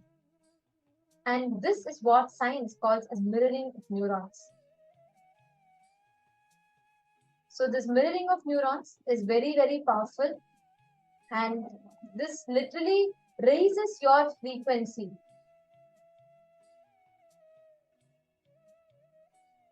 And during the darshan, all your satya sankalpa, all your wants and needs just drop that song and just drop, and you literally become at peace in coexisting with the divine.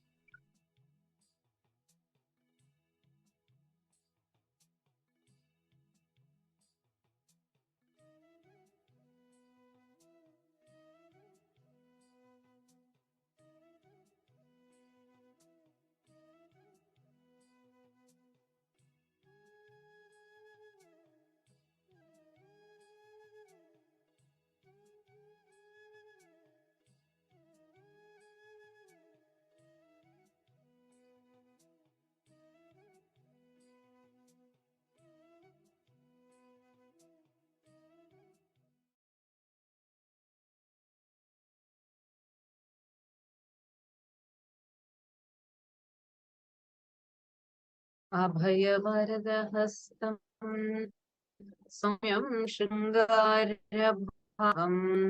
विपुलवदननेत्रं चन्द्रबिम्बांशमौलिम् ऋजुतनुसमपादं स्थानकं विद्रुमाभम् हरिणपरशुपाणिं पद्मपीठोपरिस्थम् दिव्याम्बरान्वितो वापि मृगाजिनयुतोऽपि वा हस्तब्रह्मकपालेन नानापुष्पैरङ्कृतः धृतवाराहदन्ताग्रशार्दूलनखकच्छपैः शाङ्कीर्कैर्मणिभिः प्रोतमालय हृदि भूषितः स्थितो दक्षिणपादेन वामेनोपरिवर्तिना कुञ्चितावर्तमानाग्रे सुप्रसारिततत्करः अम्बिकामुखबिम्बाब्ज भ्रमरीकृतलोचनः कुर्याद्भृङ्गिरैठं वात भद्रकालीमतापि वा भुजङ्गत्रासाखाद्यो भुजङ्गललितस्तः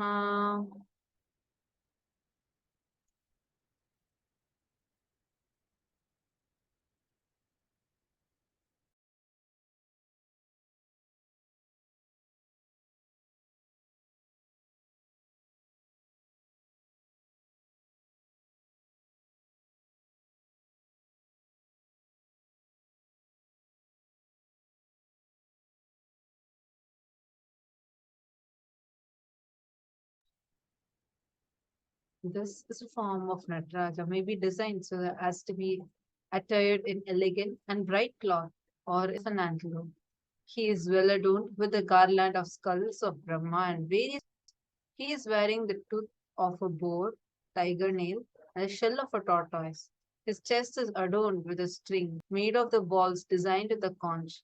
His right foot is straight and the left foot is raised.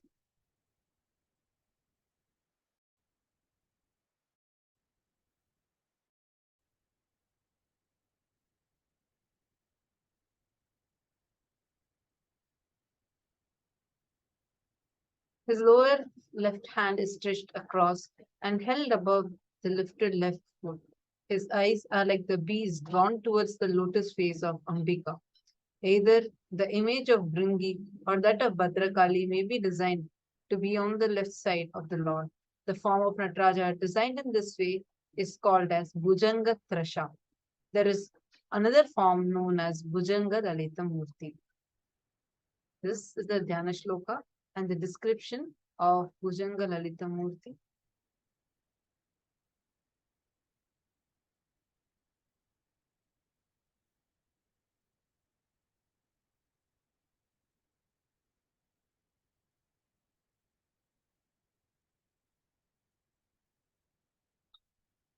Now, let us all get ready. Let us sit with our head neck and spine in a straight line. Close your eyes.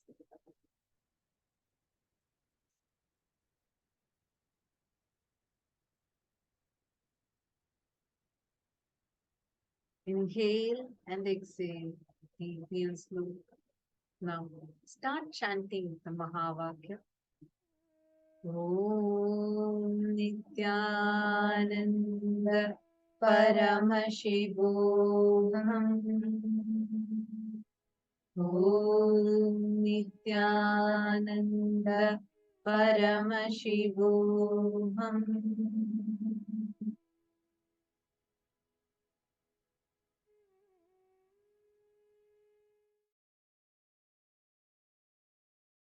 With the divine, with your eyes closed, is meditation. Connecting with the divine, with your eyes open, is darshan. Come, let us all now move from meditation to darshan. Slowly, very slowly, please open your eyes.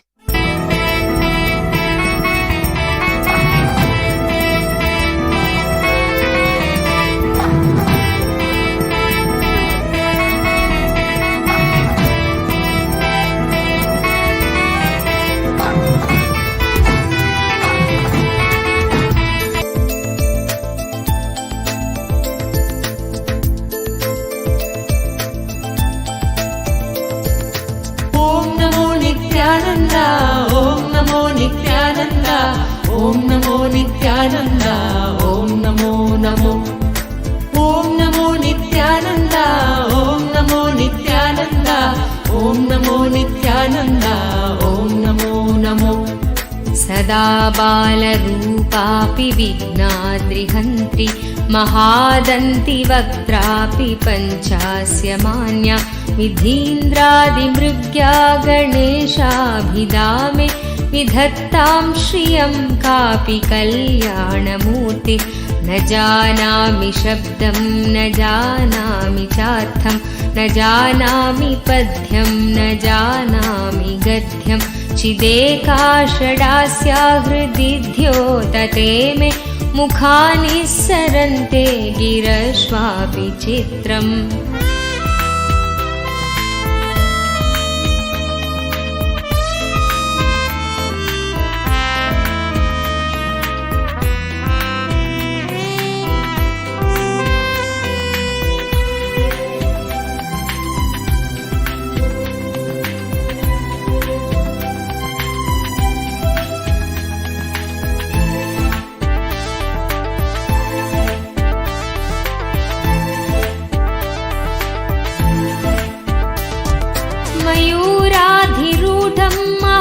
महावाक्यगूढं मनोहारिदेहं महच्चित्तगेहं महीदेवदेवं महावेदभावं महादेवबालं भजे लोकपालं यदा सन्निधानं गता मानवा मे भवाम्भोतिपारं गदास्ते तदैव इति व्यञ्जयन् सिन्धुतीरे नास्ते तमीडे पवित्रं पराशक्तिपुत्रम् ॐ नमो नित्यानन्द ॐ नमो नित्यानन्द ॐ नमो नित्यानन्द ॐ नमो नमो ॐ नमो नित्यानन्द ॐ नमो नित्यानन्द ॐ नमो नित्यानन्द ॐ नमो नमो.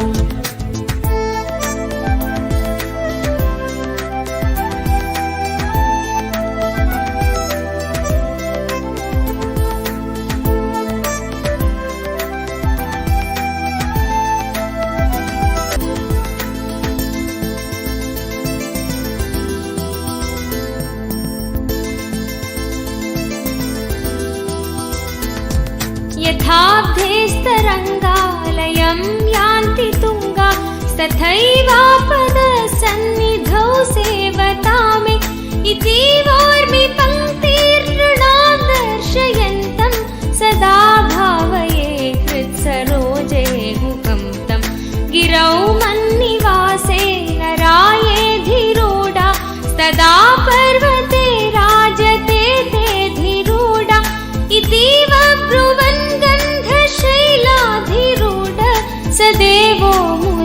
मे सदा षण्मुखोऽस्तु। ॐ नमो नित्यानन्द, ॐ नमो नित्यानन्द, ॐ नमो नित्यानन्द, ॐ नमो नमो। ॐ नमो नित्यानन्द, ॐ नमो नित्यानन्द, ॐ नमो नित्यानन्द, ॐ नमो नमो।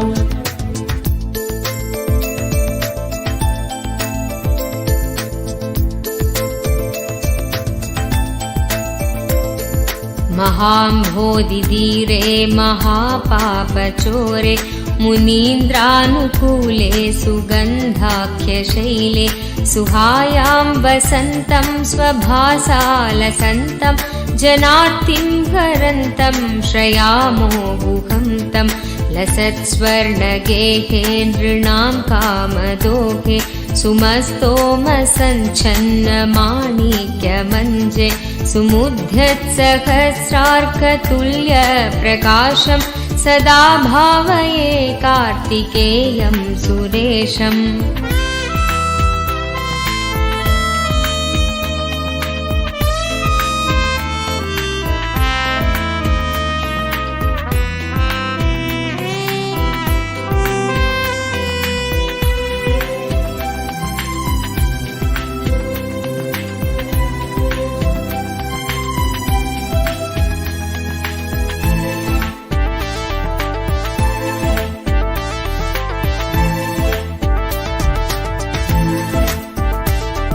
रणद्धं सखे मञ्जुळे द्यन्तशोणे मनोहारि लावण्य पीयूषपूर्णे मनःषमे भवल्केशतप्त सदा मोदतां स्कन्दते पादपद्मे सुवर्णाभदिव्याम्बरैर्भासमाना कणत्किङ्किणी मेखला शोभमाना लसद्धेमपट्ठेन विद्योतमाना कटिं भावये स्कन्दते दीप्यमानाम्। ॐ नमो नित्यानन्द, ॐ नमो नित्यानन्द, ॐ नमो नित्यानन्द, ॐ नमो नमो।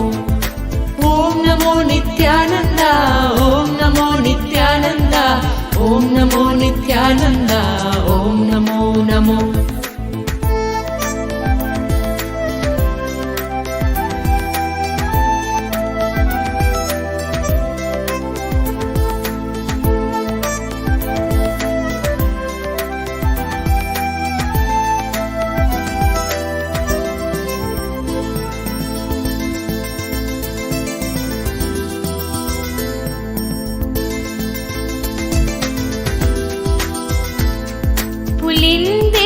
कन्या घनाभोधतुङ्ग स्तनालिङ्गनासक्त काश्मीररागं नमस्याम्यहं तारकारे तवोर स्वभक्तावने सर्वदा सानुरागं विधौ क्लिप्तदण्डान् स्वलीलाधृताण्डान् निरस्ते भशुण्डान् द्विषत्कालदण्डान् हतेन्द्रारिषण्डान् जगत्राणशौण्डान् सदा ते प्रचण्डान् श्रये बाहुदण्डान्।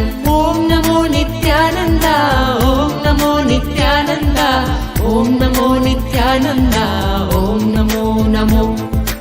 ॐ नमो नित्यानन्द, ॐ नमो नित्यानन्द, ॐ नमो नित्यानन्द, ॐ नमो नमो।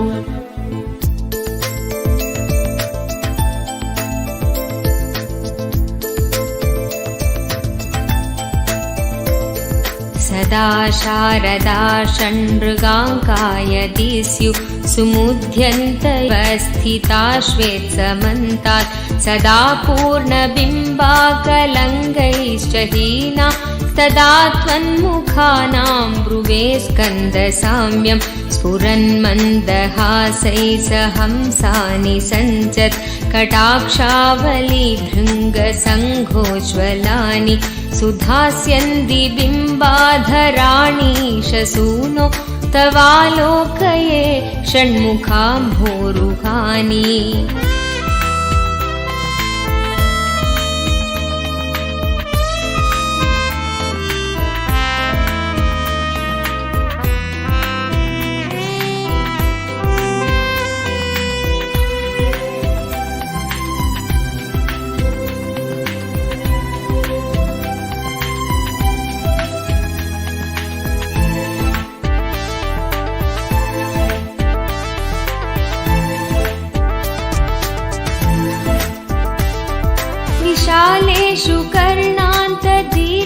विश्वजस्त्रं दयास्यन्तिषु द्वादशस्वीक्षणेषु मयि षट्कटाक्षसकृत्पातितक्षित् भवेत् ते दयाशीलकानामहानि सुताङ्गोद्भवो मेऽसि जीवेति षड्घा जपन्मन्त्रमीशो मुदा जिघ्रते यात् जगद्भारमृद्भ्यो जगन्नाथ तेभ्यः किरीटोज्ज्वलेभ्यो नमो मस्तकेभ्यः।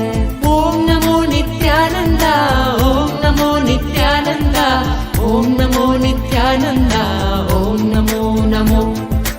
ॐ नमो नित्यानन्द, ॐ नमो नित्यानन्द, ॐ नमो नित्यानन्द, ॐ नमो नमो।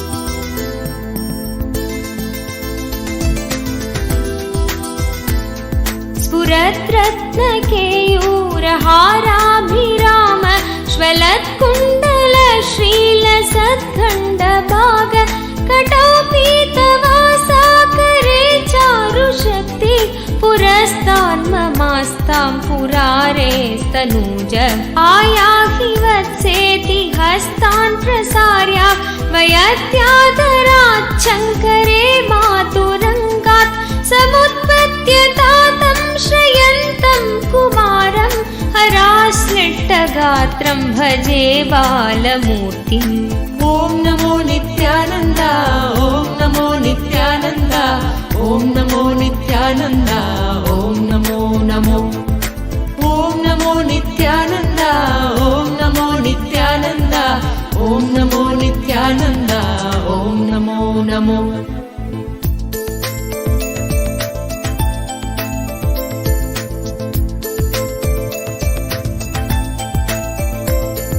कुमारेश सूनो गुहस्कन्दसेना पते शक्तिकाणे मयूराधिरूढ पुलिन्दात्मजा कान्तभक्तार्तिहारिन् प्रभो तारकारे सदा रक्ष मां त्वं प्रशान्तेन्द्रिये नष्टसङ्घे विचेष्टे कफोद्घारिवक्त्रे भयोत्कम्पिगात्रे प्रयाणोन्मुखे मय्यनाथे तदानीं धृतं मे दयालो भवाग्रे गुहत्वम्।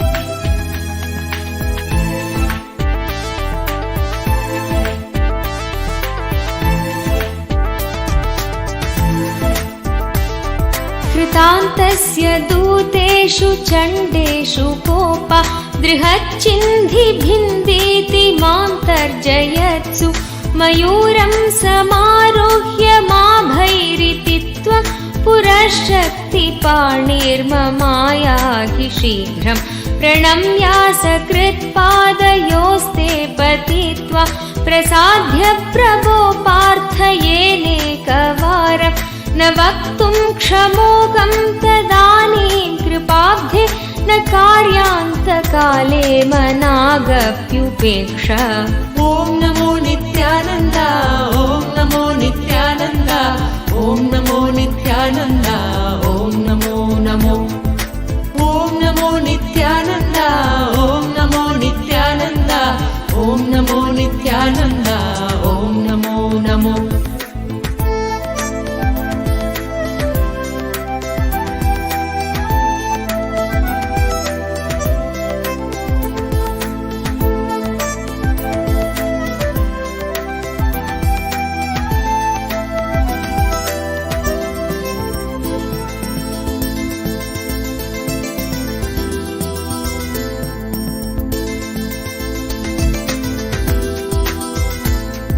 सहस्राण्डभोक्ता त्वया शूरनामा हतस्तारकसिंहवक्त्रश्च दैत्य ममान्तर्हृदिस्थं मनक्लेशमेकं न हंसि प्रभो किं करोमि कयामि अहं सर्वदा दुःखभारावसन्नो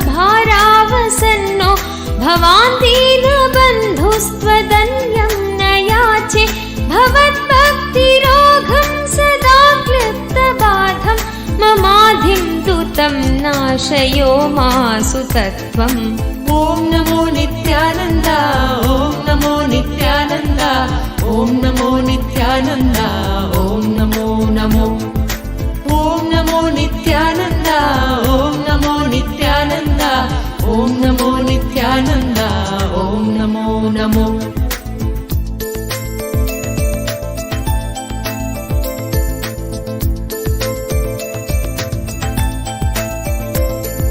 अपस्मारकुष्ठक्षयाशप्रमेह स्वरोन्मादगुल्मादिरोगा महान्त पिशाचाश्च सर्वे भवत्तत्र भूतिं विलोक्य क्षणात्तारकारे द्रवन्ते दृशिस्कन्दमूर्तिश्रुतौ स्कन्दकीर्तिर्मुखे मे पवित्रं सदा तच्चरित्रं करे तस्य कृत्यं वपुस्तस्य भृत्यं कुहे सन्तुलीना ममाशेषभावा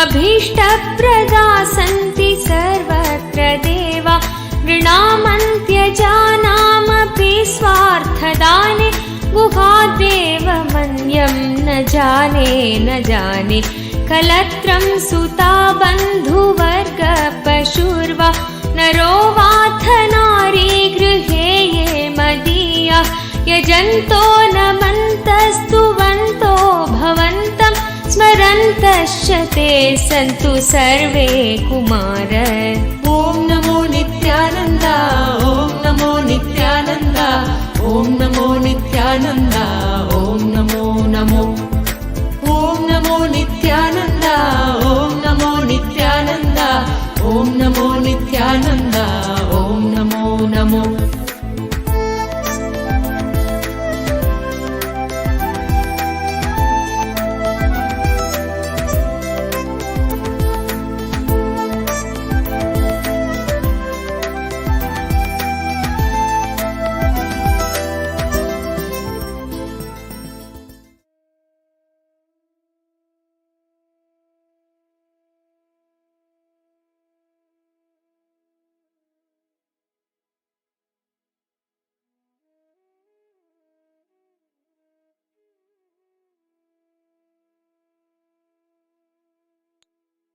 Nithyananda, you had such a beautiful darshan of Chandrasekhara Murti and Apatuttarana Murti, Gaudantika Murti, the forms of Paramashiva.